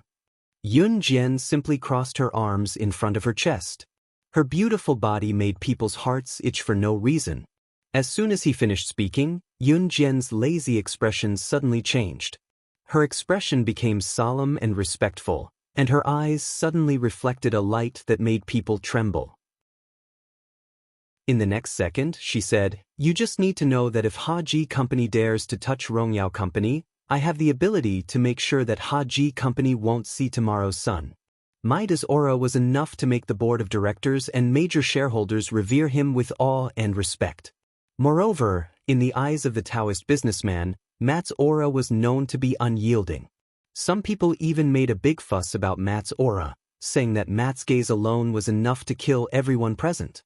But now, Yun Jian was standing at the door. She was just a teenage girl, but the aura she exuded was not inferior to Matt's at all.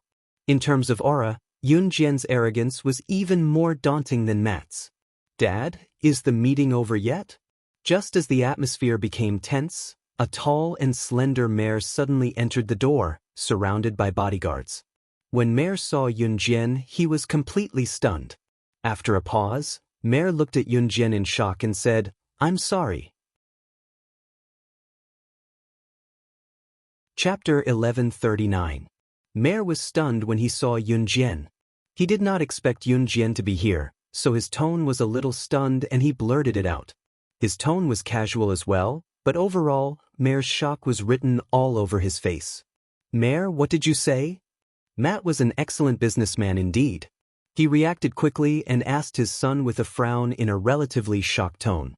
In spite of this, Zhang Jiangui and his uncle, Gu Xian and his two other roommates, as well as the board of directors and major shareholders, were all dumbfounded. This teenage girl before them, a girl who had yet to reach adulthood, she was actually the director of Rongyao Company, one of the top 10 multinational corporations. In terms of status and capability, she was on par with Hagi Company, the Rongyao Company. You're kidding, right? Gu Xian, your sister she's the director of Rongyao Company? Zhang Jiangui was stupefied. He stared at Yun Jian blankly and asked Gu Xian in a tone so shocked that he was at a loss for words. His tone, however, was still filled with disbelief. When Zhang Jiangui reached the last part of his sentence, he suddenly recalled something. Right? Gu Xian had said when he saw Hagi Company's CEO, Mayor, when he entered the gate earlier. He had said that Hagi Company's CEO, Mayor, looked familiar. Was he not the guest Yun Jian had invited to attend their parents' wedding? Gu Xian's words were directly refuted by Zhang Jiangui with a sneer. Zhang Jiangui would never believe it even if he saw a ghost. What a joke! Hagi Company's CEO, Mayor, had gone to Country Z's Longmen City to attend the wedding of Gu Xian's parents, who came from God knows where. This was like an earthling taking a spaceship to the sun. This was something that was simply impossible to happen. But this time, the CEO of Hagi Company, Mayor, had admitted it himself.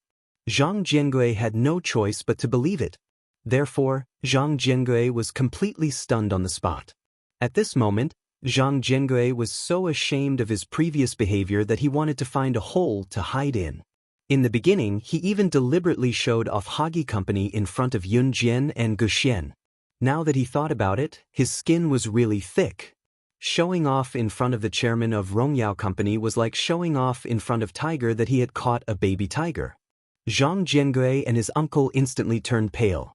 Chairman, she's the chairman of Rongyao Company. Mayor glanced at his father and spoke in a distant tone.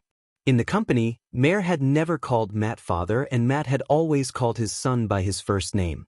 Oh my God! The chairman of Rongyao Company is actually a young girl who's still wet behind the ears. This news is too shocking. If this news gets out, it'll definitely be the headline of the international newspapers. Quick, call the reporters over. This news is too shocking. The board of directors and major shareholders took out their phones and tried to call the headquarters of the international press conference. Yun Jian had heard the conversation between the board of directors and major shareholders early in the morning. She suddenly raised her hand and tossed it. Dozens of razor blades appeared in Yun Jian's hand as she tossed it out. By the time everyone came back to their senses, the dozens of razor blades had already pierced into the rectangular table in front of the board of directors and major shareholders. There was a razor blade in front of each of them, and it was deeply embedded into the table. This exquisite blade-throwing technique made this group of old urchins who only knew business but did not know any martial arts stop in their tracks. They were so scared that their faces turned pale. However, at this moment, Yun Jian suddenly spoke. Chapter 1140. Headless Corpse? The people present were all big shots who had been in the business world for decades. How could they not have heard of headless corpses?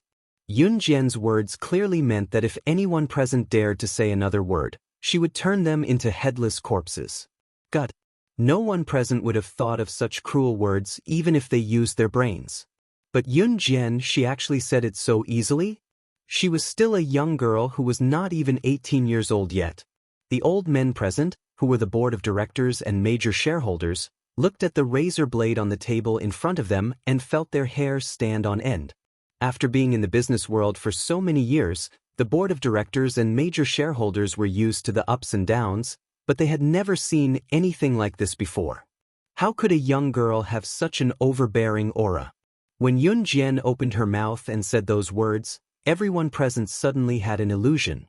It was as if they would really become headless corpses if they went against her wishes. At this moment, even Matt, who had the strongest aura, could not help but straighten his body. Not to mention Zhang Jiangui and his uncle, as well as Gu Xian's two roommates. Zhang Jiangui and Gu Xian's two roommates felt that they were used to the trifles of the school, and they were also students who messed around. Usually, they would participate in some group fights inside and outside the school. Then, a large group of brothers would take them to nightclubs to flirt with beautiful girls. It was also because of this kind of life that Zhang Jiangui and the other two felt that they were invincible. This was because they had a group of powerful brothers behind them. If anyone pisses me off, I will take all my brothers and fight them. This was what Zhang Jiangui had always thought before he saw Yun Jian's exquisite razor blade throwing skills. But until just now, when he saw Yun Jian's real skills, he was completely stunned. More than 10 razor blades. With a wave of her hand, she successfully pierced the table in front of the board of directors and major shareholders, 3 inches into the wood. How many people in this world could achieve such a level of skill? If she threw the razor blade into a person's brain, Wouldn't the blade also be 3 inches into the wood? Zhang Jiangui trembled. This was simply not something a person could do. Zhang Jiangui felt that from the moment he started to call Yunjian little sister until now, he suddenly had an illusion. How was this little sister? This was simply a god. And the previous skill of prying the door. Just as Zhang Jiangui was thinking this, Yunjian had already arrived in front of Matt. She fixed her eyes on Matt, without hiding the killing intent in her eyes. Matt, let me give you one last piece of advice. If your Hagi company insists on going against my Rong and Yao company. Yunjian paused, then she suddenly hooked a sinister and deep smile. Seeing Yunjian's strange smile, everyone present felt a sense of suffocation. Unknowingly, everyone present had been attracted by Yunjian's aura, and followed her rhythm. What? Matt forced himself to calm down, frowned, and asked this word very unwillingly. But just as Matt asked this word, Yunjian's beautiful female voice continued, going against my Rongyao company, the Inferno Ring, will be the end of your Hagi company. As soon as these words came out, the tense bodies of everyone present trembled violently. If the identity of the Rongyao company was not enough to make Matt afraid, then the fallen Inferno Ring was undoubtedly an underground black market force that Matt would not dare to touch in his life. What did you say? Inferno Ring? You annihilated the Inferno Ring? After Yunjian finished speaking, even Matt, who was always as calm as a mountain, showed a frightened expression. Chapter 1141. If the Rongyao company alone was not enough to make Matt afraid, then an assassin organization like the Inferno Ring was enough to make a righteous figure like Matt tremble in fear. Existences like the Rongyao company and Hagi company belonged to the righteous forces. Although Matt was the chairman of Hagi company and belonged to the righteous forces, as the chairman, Matt was able to stabilize Hagi company's international position until now. It was not difficult to see that Matt must have cooperated with a certain black market force. Therefore, to Matt and his group, the Inferno Ring was definitely not an unfamiliar organization. They knew very well what kind of position the Inferno Ring had in the world. And now that he heard what Yunjian said just now, it would be strange if Matt was not frightened. Even the black market that Matt cooperated with the chairman of Hagi company was not on the same level as the Inferno Ring. Not to mention the existence that destroyed the Inferno Ring. Usually, if a righteous force wanted to coexist forever, they would find a black market force to support each other. Of course, these things were definitely done in secret. Matt's Hagi company naturally had a backer, so it was not difficult to explain why he was so shocked after hearing Yunjian's words. At this moment, Matt only had one thought in his mind. Could it be that the Rongyao company's backer was even bigger than Hagi company's? The underground black market that destroyed the internationally famous assassin organization, the Inferno Ring, was it not? What is the Inferno Ring? At the moment when the atmosphere was unusually heavy, Zhang Jiangui's desperate voice sounded weakly. He suddenly had an impulse to claim credit in front of the chairman of Hagi company, or perhaps he wanted to attract Matt's attention. As long as he attracted Matt's attention, he would not have to worry about food and clothing for the rest of his life. Therefore, Zhang Jiangui rolled his eyes and immediately thought of some flattering words. Then, he turned to look at Merd with his big round eyes and immediately blurted out, Merd, you're right. Chairman, you are the big boss of Hagi company. That Inferno Ring is nothing. In the entire state of Maryland, oh no, in the entire world, who can be your opponent? A mere Inferno Ring, you can crush it with a single kick. My roommates and I worship you so much. When Zhang Jiangui wanted to continue speaking, Matt suddenly grabbed a pen holder on the long table and viciously threw it at Zhang Jiangui, who was standing at the door. The pen holder, along with the pens inside, spilled out and was smashed onto Zhang Jiangui's head from afar. Zhang Jiangui did not even dare to howl. He forcefully endured the pain, but then he heard Matt's furious voice sounded, Inferno Ring's presence is second only to an Hun Group and Gusha mercenaries internationally. Even if Inferno Ring is annihilated, Hagi Holdings wouldn't dare to boast in such a tone. What you just said, if I hear half of it from someone else's mouth in the future, you're finished. Security, Immediately take this person out of the company and never let him enter Hagi Company's door for the rest of his life. Matt roared furiously. Just because of Zhang Jinggui's words, Zhang Jiangui completely ruined his future. Zhang Jiangui was stunned. He did not expect Matt to be so afraid of that Inferno ring. In fact, Matt was not afraid of the Inferno ring, but he was afraid that if Hagi Company's reputation of stepping on the Inferno ring spread, the strong people in the world would not be convinced. Especially if an Hun and Kosha mercenaries heard this, they would be unhappy and would want to kill him. It would be a piece of cake to destroy the decades of hard work of his Hagi Company in a day. Chapter 1142. Zhang Jiangui did not expect that he would end up like this just because he wanted to curry favor with Matt. Zhang Jiangui was still in a daze even after he was dragged out. As Zhang Jiangui's uncle, he did not dare to make a sound. If he made a sound, it would mean that he was related to Zhang Jiangui, and he would lose his job. One had to know that he had used a lot of connections to get into Hagi's company. If he was fired now, where would he find a better job than Hagi's company? Matt, we can talk about our business now. Just as Maida was about to lose control of his anger, Yun Jian smirked and walked to the side of the conference room to pull out a stool. She sat down with her legs crossed and spoke leisurely. Matt frowned when he saw Yun Jian sitting down as if she was in her own territory. He walked over to Yun Jian. What do you want? Matt had to look at Yun Jian in a new light. This young lady was not to be trifled with. I don't have much patience, Yun Jian said. She reached out and rubbed her fingertips on the armrest of the table. As she spoke, she lowered her head to look at the floor. Her pretty face, paired with her long eyelashes, drew a gasp from everyone present. Yun Jian continued, I don't like to beat around the bush. I'll tell you directly. The Kosha mercenaries are behind the Rongyao Company. Matt, if you dare to touch my Rongyao Company, you'll be making an enemy out of the Kosha mercenaries. Yun Jian suddenly stood up when she said this. That's all I have to say. Think about it carefully. Yun Jian made a strange red arc with her lips. She turned around and walked out of the conference room. Before she left, Yun Jian waved at Gu Xian.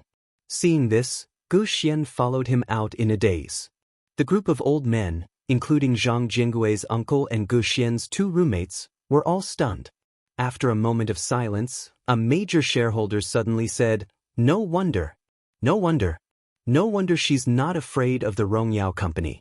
The Kosha mercenaries are behind the Rongyao Company. Not to mention this major shareholder, even Maida himself was scared out of his wits. Just when everyone thought that Maida wouldn't say a single word, he sighed heavily and said with a heavy sigh, That's right, Maida.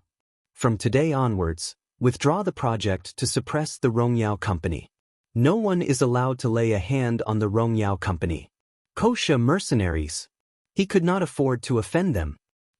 Gu Xian, who walked out of Hagi Company, was still in a state of shock. Sister, Gu Xian wanted to ask about the doubts in his heart, but Yun Jian's voice continued, Shu, brother, keep it a secret. Yun Jian smiled and said, In the future, if you encounter any problems in Maryland, you can ask the Rongyao Company's president for help. Gu Xian was stunned by Yun Jian's words, but he nodded involuntarily. Although he was full of doubts, he did not ask further. After sending Gu Xian back to school, Yun Jian went straight back to Rongyao Company. At the same time, in the president's office of Rongyao Company. Just as Yun Jian walked in, she saw Lan Su sitting on the soft chair with a gunny sack in her hands with a rather aloof expression. Her demeanor did not match the sack in her hands. The temptress was sitting in front of her desk. Adam was standing beside Lan Su. The most eye-catching thing was the gunny sack in Lan Su's hands. Yun Jian knew that it contained the pots and pans that Lan Su had brought all the way from Longmen City, intending to bring them back to Yulong mainland. She did not expose Lan Su but smiled with her eyes squinted. After entering the office, Yun Jian said, Get ready. Let's go.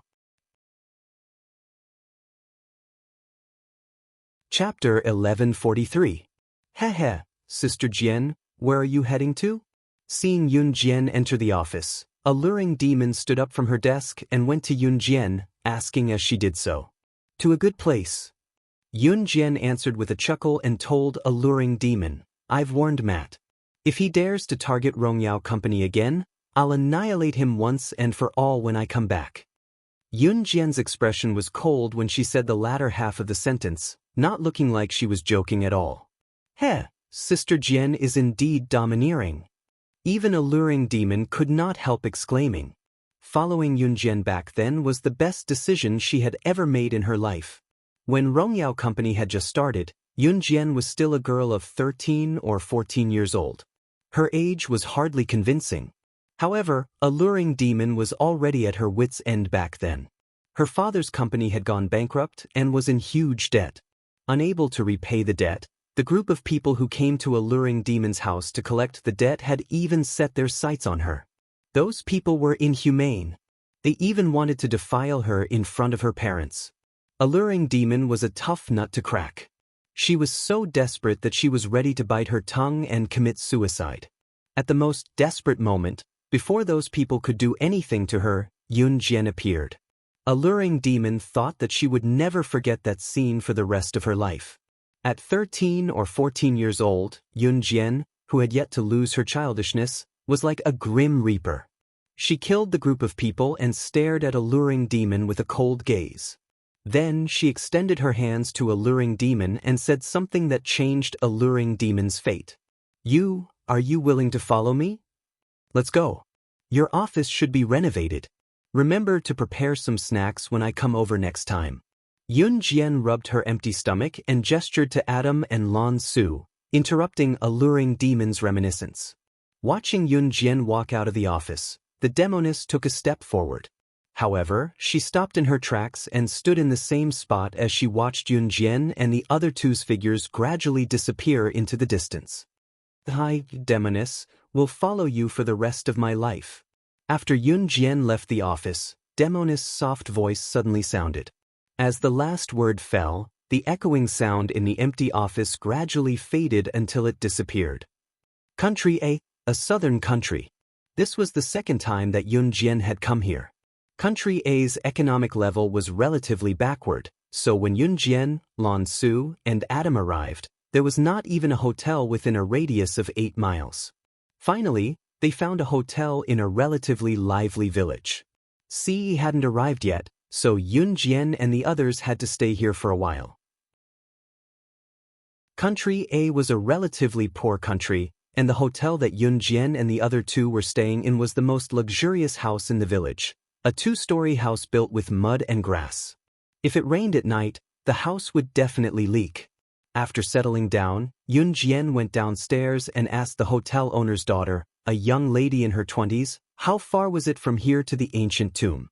Although she had been here once, when C had an accident last time, Yun Jian was anxious, so she didn't remember the way. The hotel owner's daughter was called Eliza.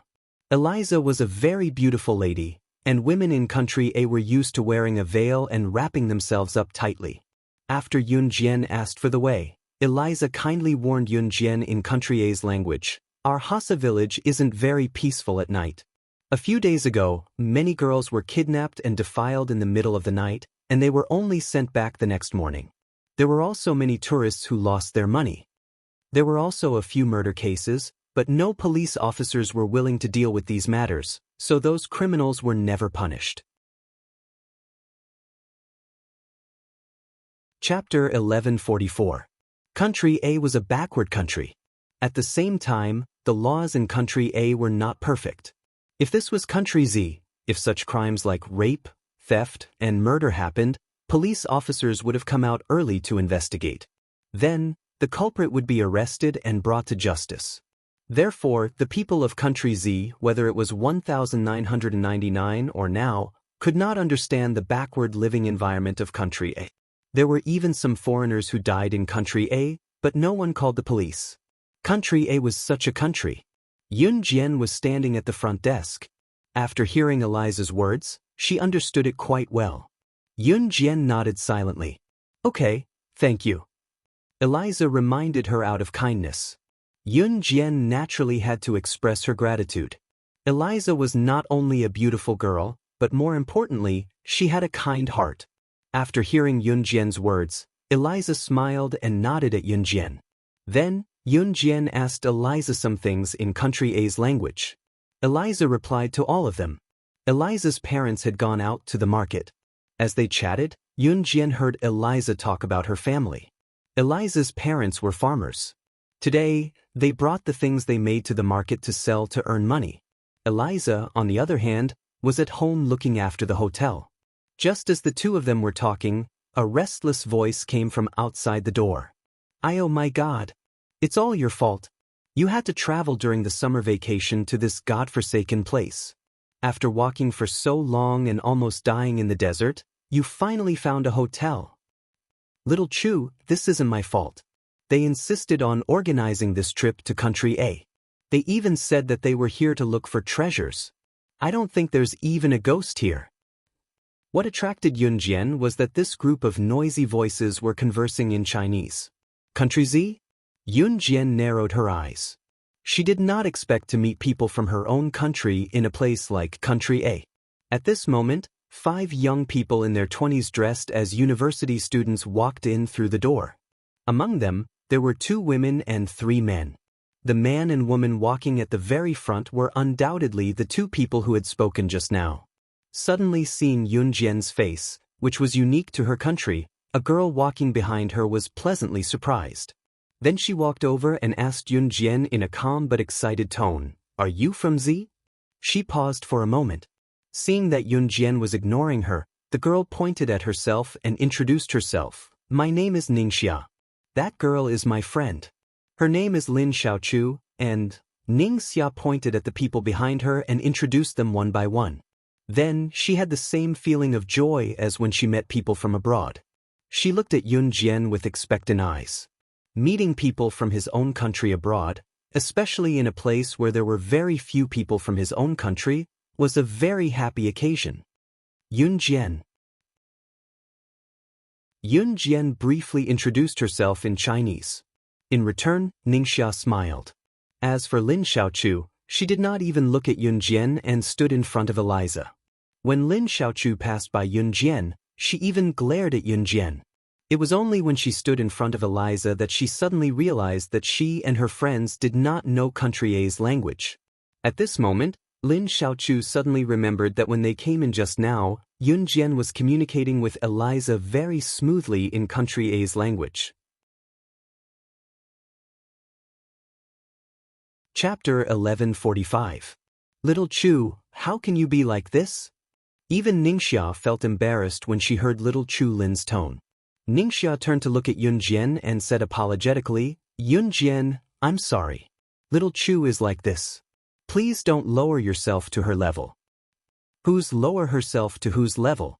Ningxia, whose good friend are you? Who are you helping? Little Chu Lin shouted angrily when she heard Ningxia's words. Yunjian narrowed her eyes. She did have a good impression of Ningxia. As for this girl called Little Chu Lin, she couldn't be bothered to pay attention to her at first glance. Although Little Chu Lin was Ningxia's good friend, she put Ningxia in a difficult position.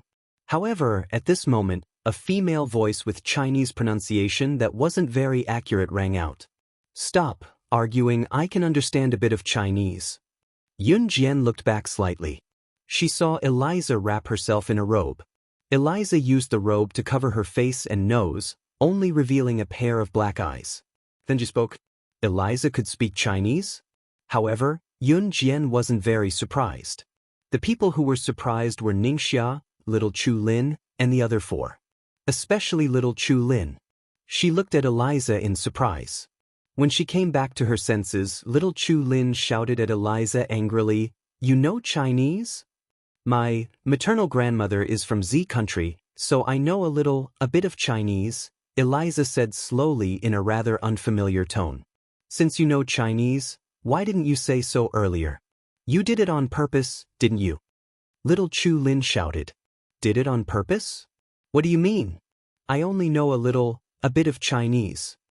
Eliza only knew a little, so she couldn't completely understand Little Chu Lin's words. "Hello, we want to check into a hotel." Just as Little Chu Lin was about to continue to act out, a tall boy with outstanding looks stepped out to resolve the awkwardness. "Okay." Eliza understood and immediately arranged for Ningxia's group to check in. At this moment, Yunjian could clearly see Lin Xiaochu's arrogant attitude immediately vanish the moment the boy who stepped forward to resolve the awkward situation spoke. On the contrary, Lin Xiaochu raised her eyes to look at the boy, revealing a shy expression of a little girl. The guy who stood up to defuse the awkward atmosphere went up to Yunjian to introduce himself and ask after he was done with the procedure. "Hello, little girl. My name is Hu Chirui. Just now, my junior sister was rude to you. I apologize to you here. Also, I want to ask you, are you alone? Are you planning to go to the tomb like us?" Within a radius of 8 miles, there was only one ancient tomb. When foreigners came, they would usually go to the ancient tomb.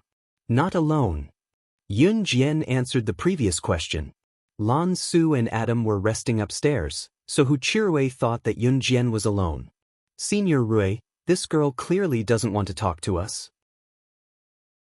"Why are you talking to her?" Little Chu Lin fiercely glared at Yun Jian, who was talking to Hu Chirui.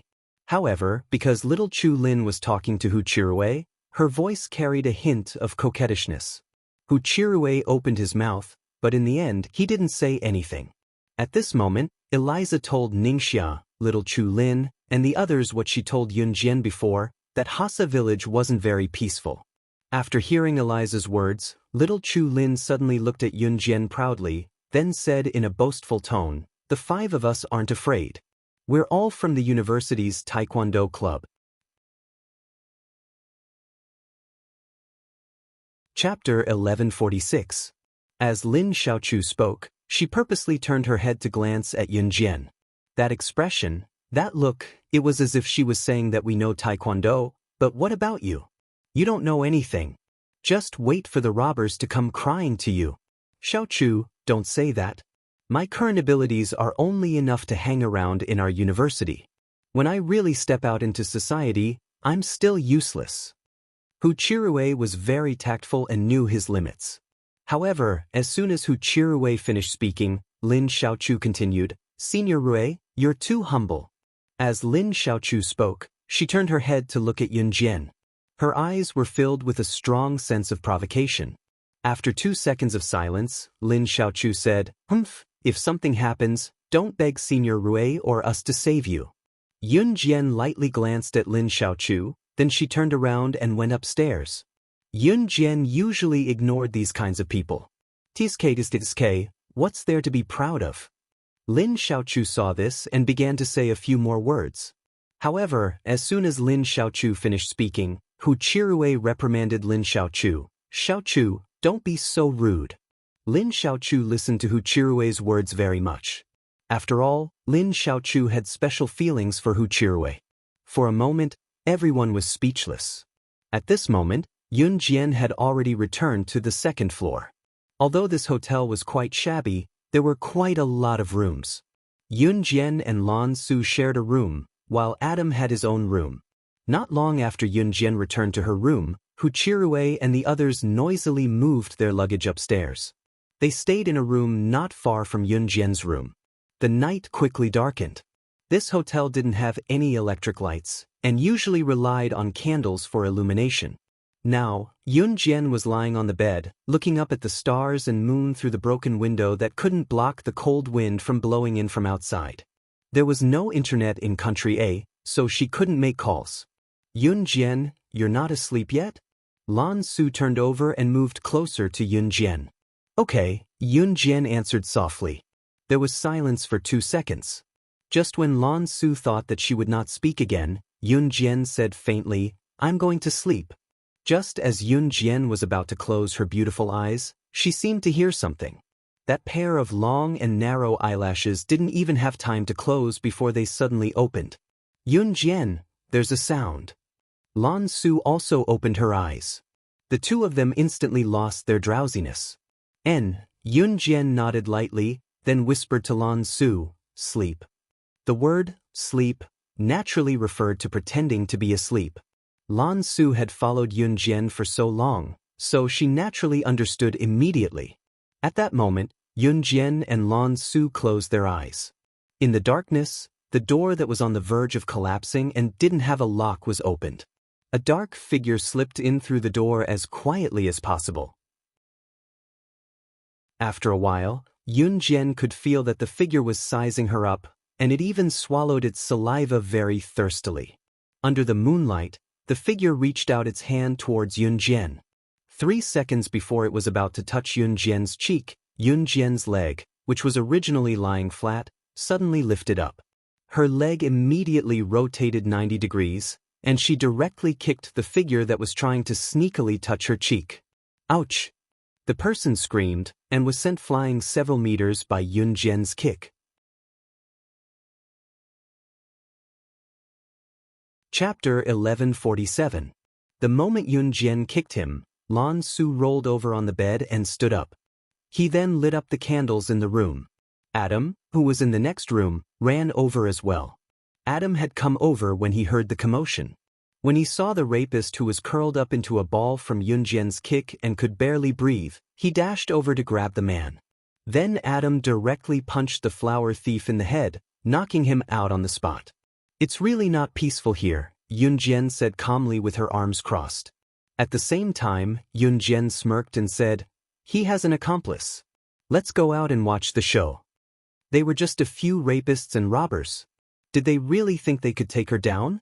When she was the secret agent slaying God, Yun Jian had been hunted down thousands of times by various top assassins and people on the international rankings. Therefore, she usually did not sleep well at night. As Yun Jian spoke, she had already reached the door of the dilapidated bedroom. Just as she reached the door, she turned sideways and said to Adam, "Bring them out." The same thing happened in Yun Jian and Lan Su's bedroom, Ningxia and Lin Xiaochu's bedroom, Hu Chirui and the other 2 boys' bedroom, as well as the hotel's owner, his wife, and Eliza's room. This group of robbers was not alone. They were in a group. At this moment, Lin Xiaochu had already been dragged to the entrance by a man whose face couldn't be seen. Lin Xiaochu shook her fair legs as the robber rushed her out of the room. At this moment, Hu Chirui and the rest arrived at the staircase and saw Lin Xiaochu being taken away. "Xiaochu!" Hu Chirui and the other 2 shouted. Ningxia was lucky because she did not sleep naked like Lin Xiaochu. That was why the man chose Lin Xiaochu instead of her. "Let go of me! Let go of me!" Just then, another robber rushed out of the room with Eliza in his arms. Eliza's parents chased after her with all their might, shouting, "Don't!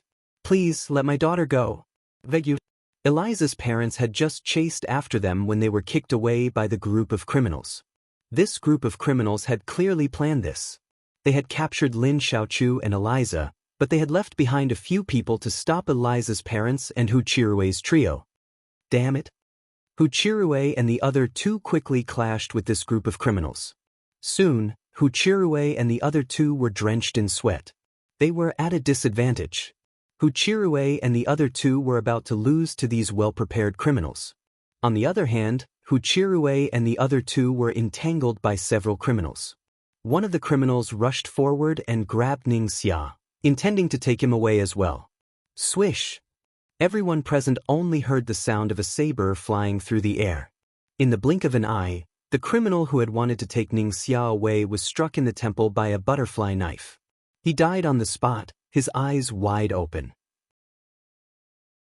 Everyone present was shocked by this turn of events, and they were all dumbfounded. Even the remaining criminals at the back were so shocked by this scene that they stopped what they were doing. Bam! Before everyone present could react, they heard the sound of a heavy object falling to the ground. Everyone saw Adam tossing the rapist who had wanted to attack Yun Jian to the ground by the staircase on the 2nd floor. Unlike the battered and exhausted people around her, Yun Jian was currently hugging her chest with her arms. She looked down at the group of people who had suddenly appeared like an outsider.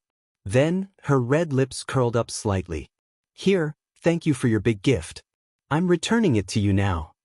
After Yun Jian finished speaking to the criminals, she kicked the unconscious rapist and mercilessly kicked him down the railing on the 2nd floor. He fell straight to the ground floor.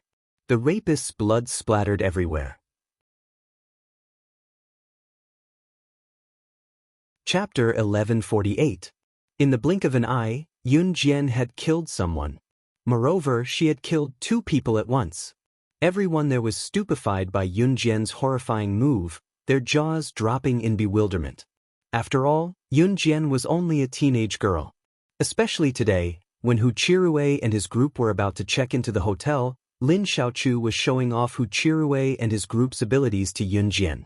At that time, Yun Jian did not dare to refute a single word. At least, that was what Hu Chirue and his group thought. Yun Jian did not dare to refute them at that time. However, until just now, Yun Jian had killed 2 people in just a few seconds. Everyone present was horrified by her ruthless methods. How was she afraid? How was this what a teenage girl should be like? Coupled with her exquisite throwing knife skills, she was basically a demon.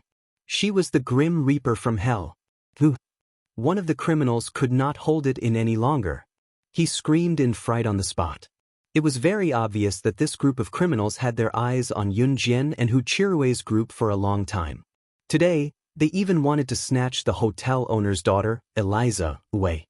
After all, Eliza was pretty, and was indeed the ideal target in the hearts of men. However, based on the original plan today, this group of criminals had even planned who would be the easiest to target and who would be the hardest to target. In the end, they came to the conclusion that Yun Jian was the easiest to target, because she was the youngest and her appearance was not the mature type.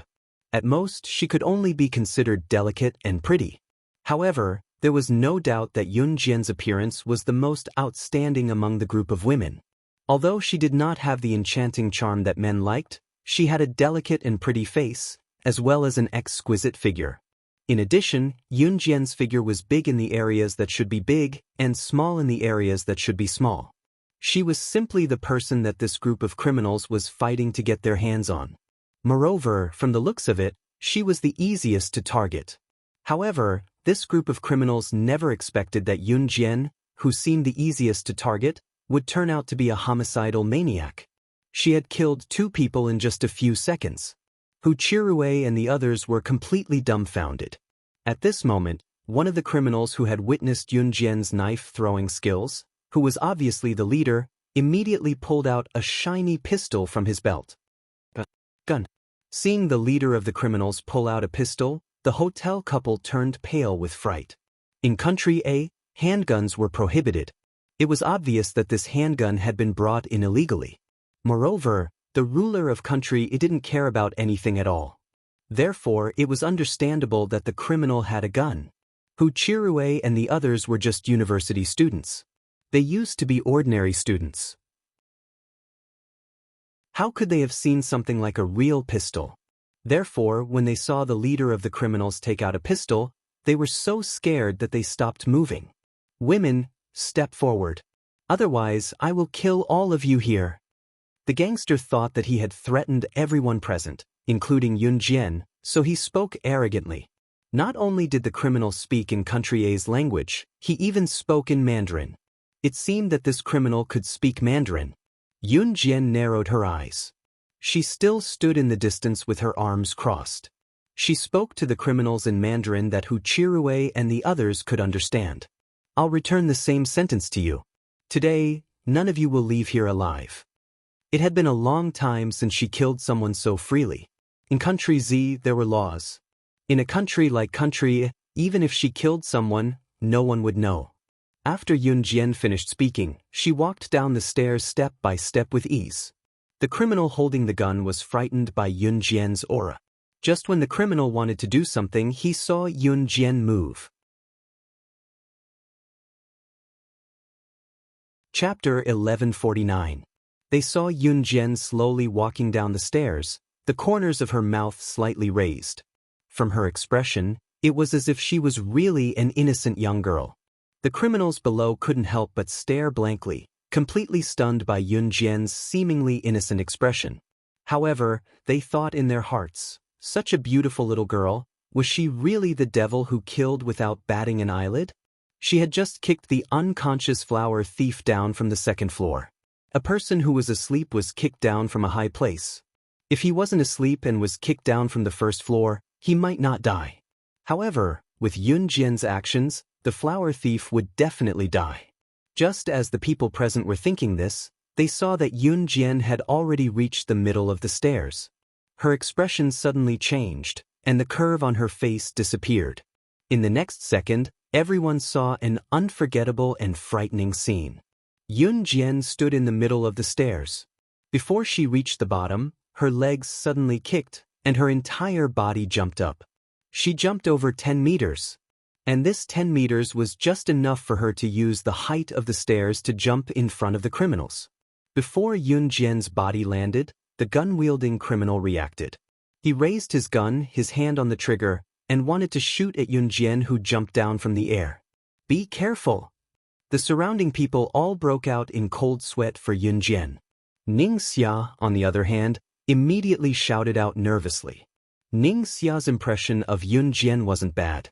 If it wasn't for Lin Xiaochu, perhaps Ning Xia would have already become friends with Yun Jian. Hu Qirui's heart also tightened, but he glanced at Adam and Lan Su, who were with Yun Jian. Why didn't the two of them look worried at all? Could it be that they weren't worried for their friend? That criminal had a gun in his hand. Even if Yun Jian grew wings, she still wouldn't be a match for him, right? Just as he was thinking this, Yun Jian had already jumped up to the criminal. The criminal was scared. When he thought of how Yun Jian killed two of his companions without batting an eyelid, his heart trembled. "Little girl, you forced me to do this." Before the criminal made his move, he let out a low growl.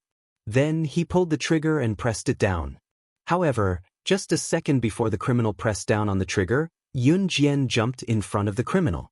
She stretched out her slender front leg and suddenly kicked the criminal's wrist that was holding the trigger. There was nothing surprising about this kick. But what was frightening was that Yun Jian's kick, she broke the criminal's entire wrist. Even from where they stood, everyone could hear the loud cracking sounds coming from the gangster's wrist. The criminal's wrist was bent. His hand that was originally holding the gun toward Yun Jian was kicked away by Yun Jian at this moment. He was holding the gun stiffly. His hand was straight, but his whole palm was bent, facing himself. The criminal was kicked by Yun Jian, and the hand holding the gun hit himself in the heart. At this moment, the criminal had already pressed the trigger, and he couldn't stop in time. Bang! The gun went up and down. The criminal fired the gun, hit himself in the fatal point, and fell to the ground on the spot. Before he died, he let out a frightened sigh. "This is impossible. There was actually such a little girl in the world who could break his wrist in the fastest speed and make him kill himself. Her speed was even faster than a gun." However, the criminal had already fallen to the ground after saying the last word. Before the criminal fell to the ground, Yun Jian caught the gun that he let go and sneered. "So weak." Chapter 1150. When the surrounding criminals saw that Yun Jian had killed the criminal holding the gun, they all retreated, as if they were planning to retreat. At this moment, the two criminals who had caught Lin Xiaochu and Eliza first had already left with the other criminals at the door when they heard that something was wrong. After Lin Xiaochu and Eliza were taken away by the criminals, they had planned to wait for the criminals in the house to succeed before leaving together. However, when they saw that 3 criminals had died in the house, the criminals saw that the situation was not good and retreated first. Meanwhile, Lin Xiaochu and Eliza had their mouths covered and their mouths grabbed by the criminals. When the two of them saw the terrifying scene just now, they could not even make a sound. Especially Lin Xiaochu. Her mouth was covered by a criminal with hair on his hands, and she almost vomited in disgust. However, she still saw Yun Jian's shocking methods just now. That ruthlessness. Lin Xiaochu had always been proud that she, Hu Qiruwei, and the others were members of the university's taekwondo club. Therefore, she was not afraid of being robbed on this trip at all. Firstly, it was because they knew taekwondo. Lin Xiaochu believed that she was not weak, and Hu Qiruwei's taekwondo level had already reached Black Dan 3. Secondly, it was purely because Lin Xiaochu thought that no matter how chaotic this place was, it was impossible for criminals to appear. However, not only did Lin Xiaochu miscalculate, she even thought that Yun Jian was just a little girl who did not know any skills. However, the methods that Yun Jian had just displayed, it made Lin Xiaochu extremely terrified. The way she killed people, it was as if she had just done a very ordinary thing. Was this still the skill that a teenage girl should have? While Lin Xiaochu was shocked, everyone standing in the house could not close their mouths anymore. Especially Hu Chirui and the others. He originally thought that Yun Jian would dodge the bullet, or try to grab the gun that had been holding the criminal's gun. However, who would have thought that she would break the criminal's wrist with one kick, causing the criminal to end his own life with his own bullet? Xiaochu, let go of Xiaochu. By the time they came back to their senses, the group of criminals had already started to retreat. Meanwhile, the criminals outside had already captured Lin Xiaochu and Eliza and placed them in a van. The van also started at the same time. After seeing Yun Jian's skill just now, the few criminals who stayed behind all wanted to retreat quickly to the gate. They didn't want to die. This little girl was too scary. She was simply inhuman. However, in the next second, Yun Jian's hellish voice came from behind. She blurted out, "I told you, don't even think about leaving this place alive." Yun Jian's voice was accompanied by a series of gunshots that sounded like machine guns. Bang bang bang bang bang. There were still 5 criminals left in the room. Yun Jian used the pistol she had just snatched to kill them in a matter of seconds. They didn't even have time to react. Yun Jian fired these 5 shots without even looking. However, every shot hit a criminal's temple. Perhaps it was because Yun Jian's actions were too shocking, Hu Chirui and the others in the room were stunned again. He was so shocked by Yun Jian's pistol skills that he couldn't extricate himself.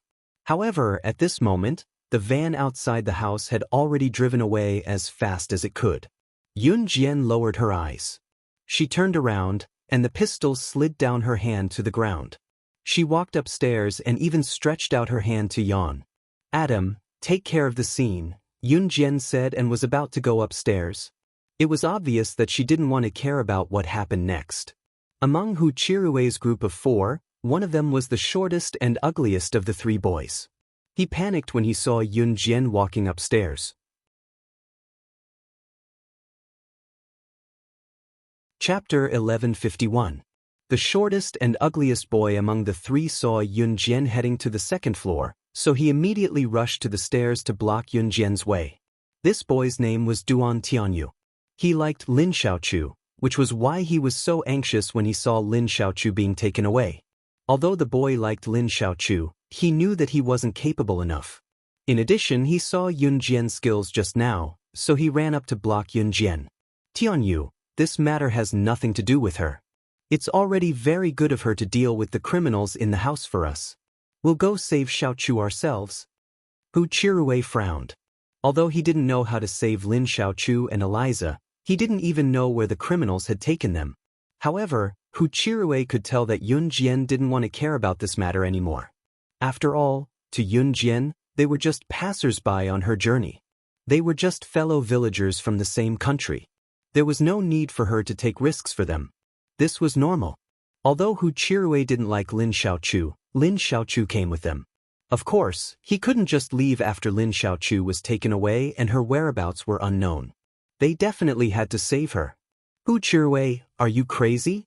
Didn't you see how powerful those criminals were? They even had guns on them. If we go save her ourselves, aren't you asking us to jump into a fire pit?" Although Duan Tianyu liked Lin Xiaochu, he cherished his own life more. Therefore he yelled at Hu Chirui. After yelling, Duan Tianyu turned around to look at Yun Jian. "You killed so many criminals just now. Since you have the ability, why don't you go save her?" Duan Tianyu said this as if it was only natural. After hearing Duan Tianyu's words, Yun Jian's lips curved into a smile. It was a mocking smile. After laughing, Yun Jian stopped smiling and asked in return, "I do have the ability to save her, but why should I?" This matter had nothing to do with her. Yun Jian was not a good person. Even Eliza, who she got along well with, had been taken away. Yun Jian would not save them. Yun Jian wouldn't take the risk if it didn't bring her any benefits.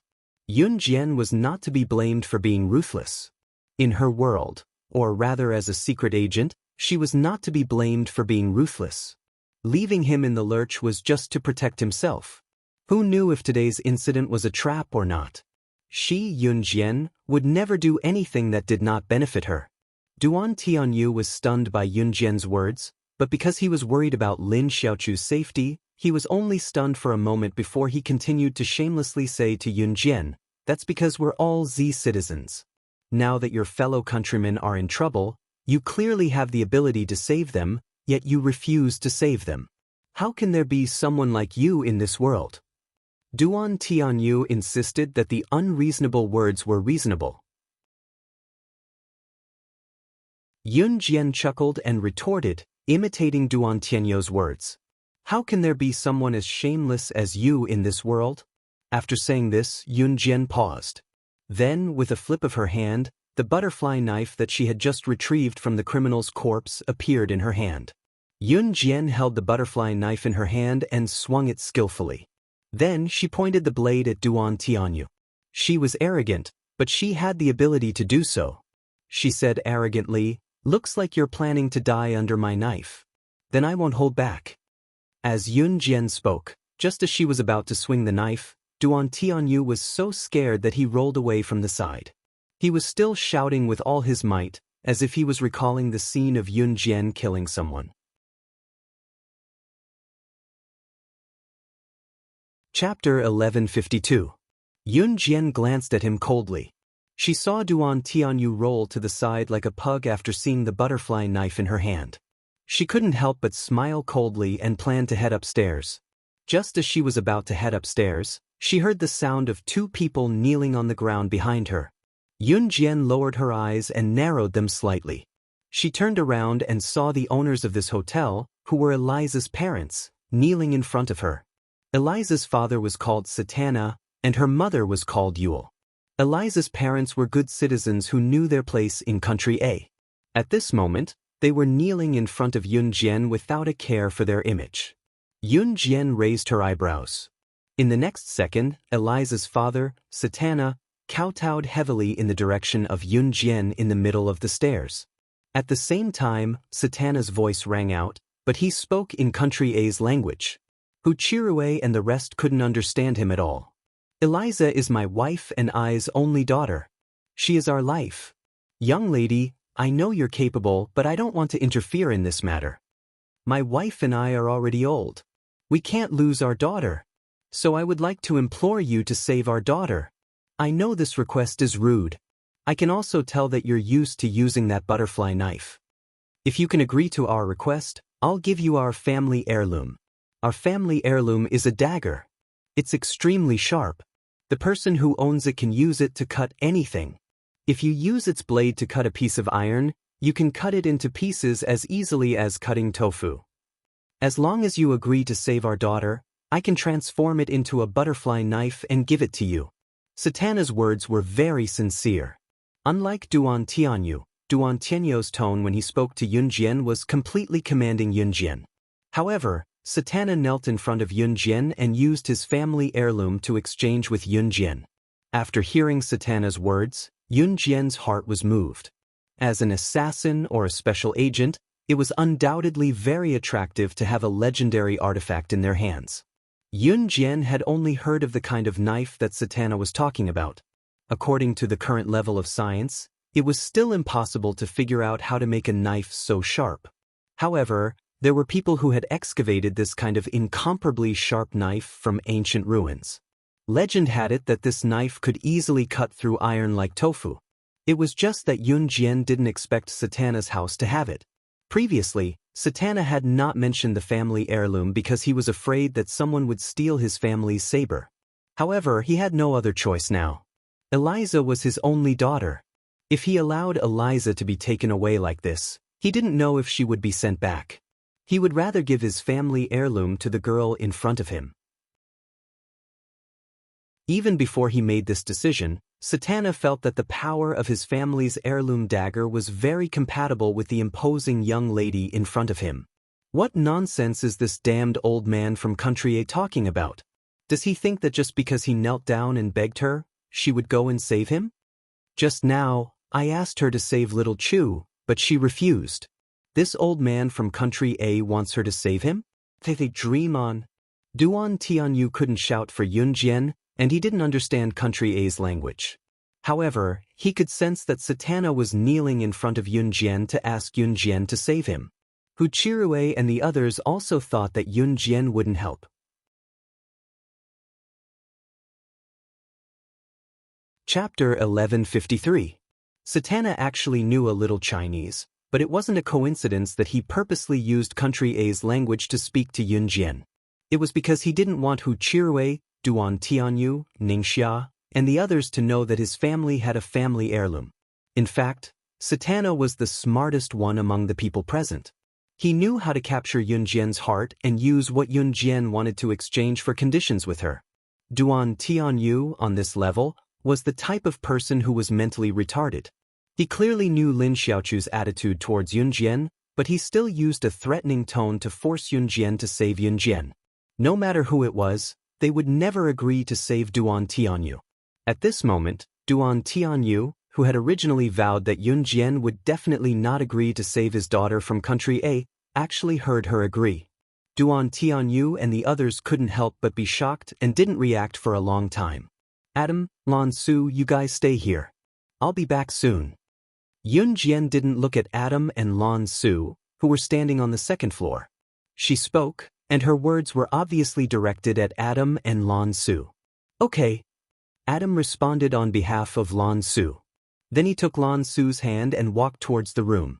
At this moment, Yun Jian had already turned around and walked downstairs. Do you have a car? Yun Jian looked at Satana and asked when she came to the first floor. As soon as Yun Jian finished asking, Duan Tianyu reacted. Yun Jian actually agreed to save the daughter of Country A's old man. What do you mean? You won't save your own countrymen, but you actually agreed to save this foreigner's daughter? Duan Tianyu asked Yun Jian in a questioning tone.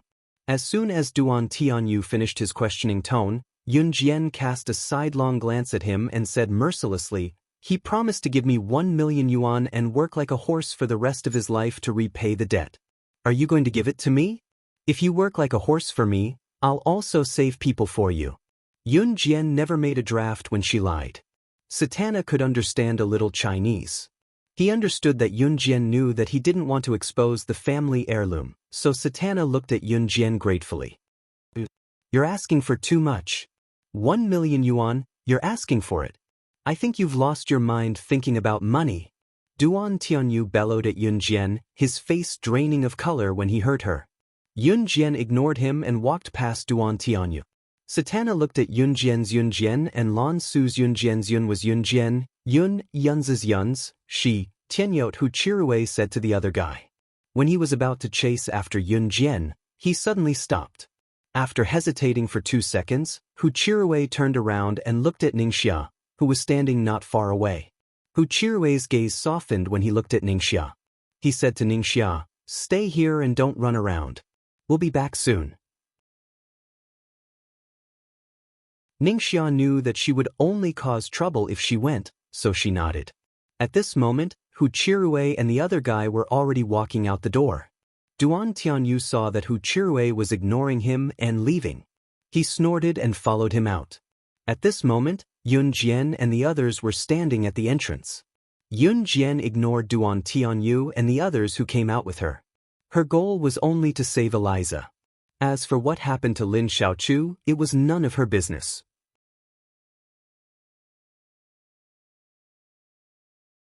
Chapter 1154.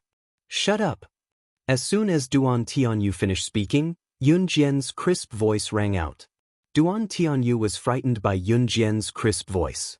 He shuddered violently and then trembled. He wanted to insult Yun Jian back, but in the end he opened his mouth and only said, "Ha, at such a young age, you really think you're a god. You didn't come out in time to save him just now, and now look at you? Now we don't even know where he is. Can you find him?" At the end of the day, Duan Tianyu was still blaming Yun Jian for not doing anything when she could have stopped the thugs and saved them just now. If you say another word of nonsense, I'll kill you right now. Yun Jian raised her leg and kicked Duan Tianyu's chest fiercely, sending him flying several meters away. Duan Tianyu was suddenly sent flying, and he almost spat out a mouthful of blood. The intense pain made Duan Tianyu roll on the ground a few times. In the end, he stood up reluctantly, but he really didn't dare to say another word. He originally thought that Yun Jian wouldn't dare to do anything to him, but he didn't expect that she would actually dare to do something to him. Duan Tianyu could even feel Yun Jian's murderous intent towards him just now. He couldn't help but shiver slightly. At this moment, Satana also walked out of his garage. He looked at Yun Jian and said to Yun Jian, "My tractor broke down, and it can't drive anymore." After hearing Satana's words, Yun Jian lowered her eyes. Because it was already a moonlit night, the bright and beautiful moonlight still faintly shone down, brightly illuminating the sand on the ground. Yun Jian could clearly see the tracks on the sand. "Then we'll walk," Yun Jian said to Satana. As she spoke, her eyes were fixed on the sand from beginning to end. There were almost no cement roads in Country A because there were many deserts in Country A, so the most common road here was sand. Yun Jian looked at the sand on the ground, then she pointed in a direction and said to everyone, "Let's go this way." "Why did you go that way? What if you went the wrong way?" Duan Tianyu had just been beaten up and learned his lesson. Just as he was about to continue speaking, he suddenly remembered how he had been beaten up by Yun Jian. Duan Tianyu shuddered and shut his mouth. There are traces of the car's tires running over the sand. If we follow the trail, we'll definitely be able to find it. Hu Chirui was obviously smarter than Duan Tianyu. He quickly explained. As they spoke, the group of people had already run over there. That group of people is now in Hasa village. They won't go far, Yun Jian, who was walking in front, suddenly said. They didn't know where Yun Jian's confidence came from, so the group of people was stunned. In spite of it, considering Yun Jian's astounding skills earlier, everyone followed her without hesitation. At this moment, under a dilapidated thatched hut in Hasa village, Eliza and Lin Xiaochu were tied to a bench by their deputies. Eliza appeared to be very calm, but Lin Xiaochu was crying the entire time. "I beg you, please let me go. As long as you let me go, I promise I won't call the police. Why don't you just arrest her? I promise I won't tell anyone." Lin Xiaochu kept shouting desperately. In this sentence was referring to Eliza. Lin Xiaochu liked to sleep naked, so at this moment, she was wearing only a bra and underwear. Her white thighs made the group of criminals jealous.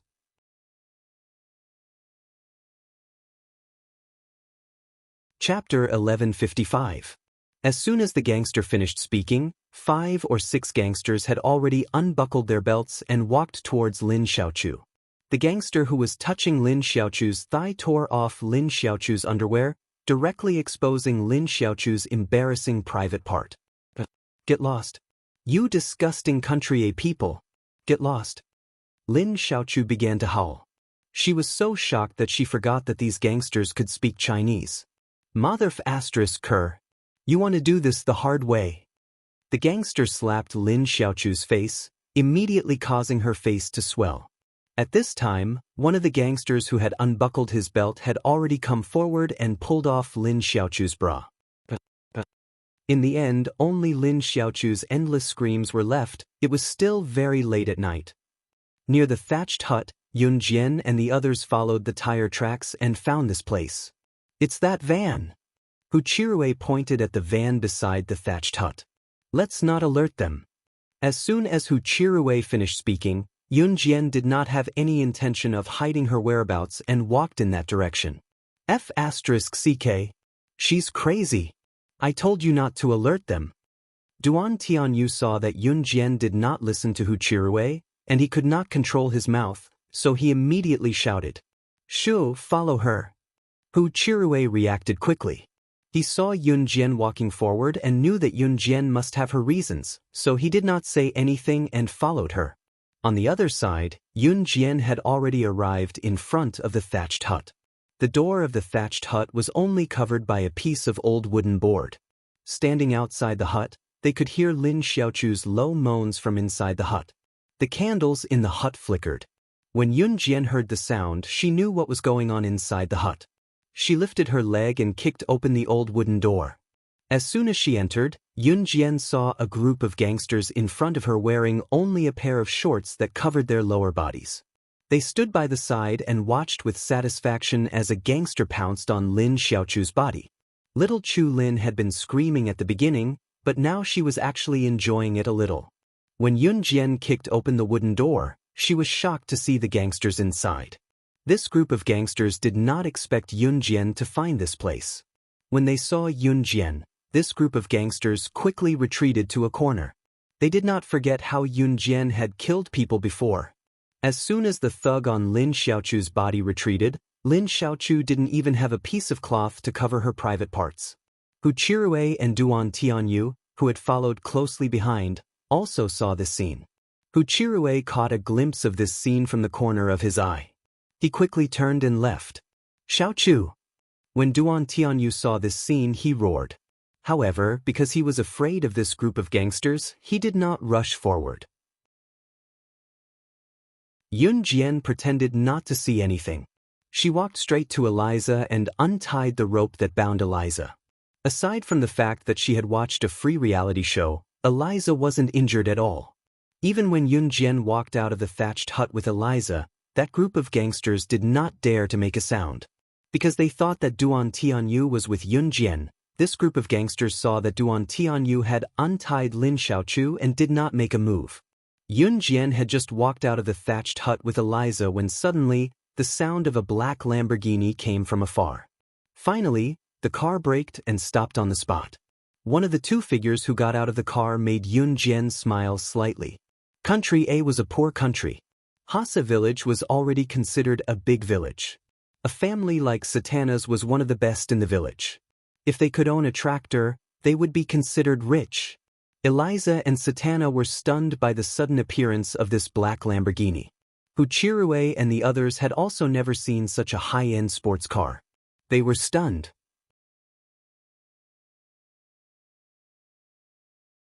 Chapter 1156. Satana heaved a sigh of relief when he saw that his daughter was safe and sound. Then, he was dazzled by the Lamborghini sports car in front of him. Hassa village was poor, so Satana, who owned a tractor at home, became the richest person in the village.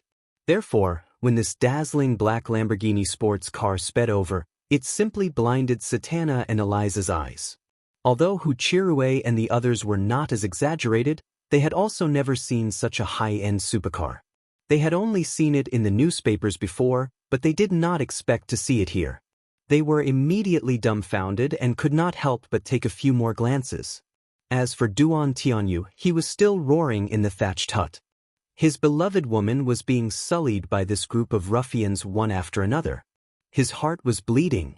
After Satana, Eliza, Hu Chirui, and the others saw the two tall men getting out of the dazzling Lamborghini sports car, one of them walked over. One of them went to Yun Jian while the other followed closely behind the younger and more handsome man. There's no signal here.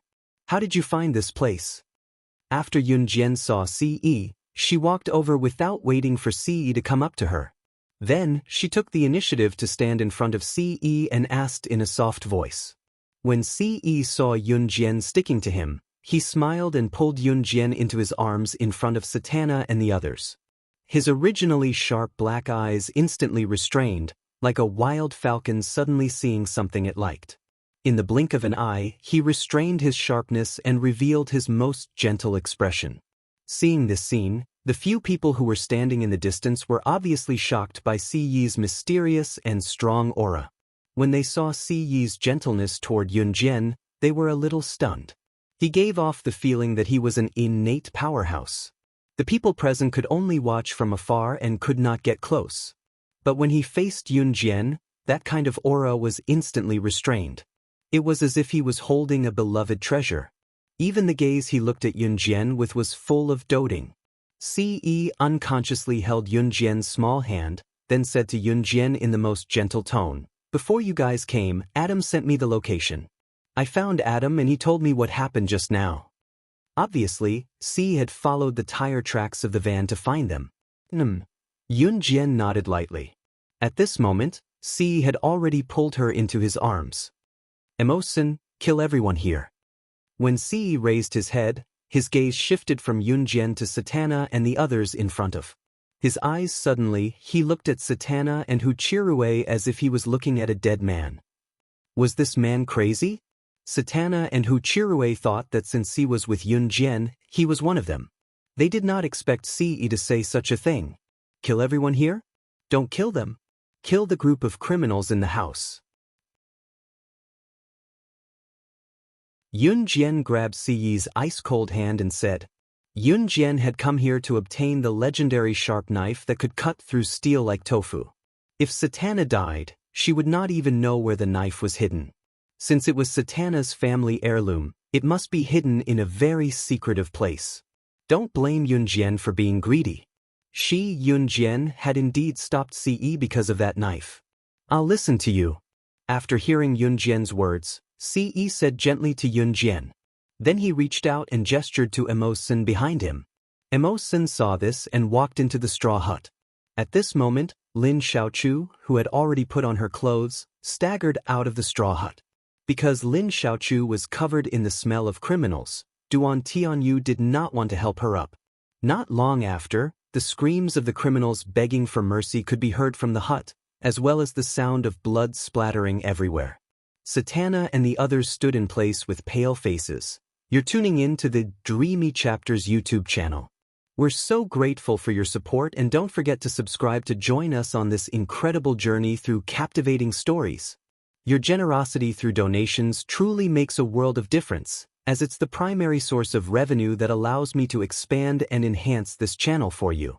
Thank you from the bottom of my heart for being a part of this adventure.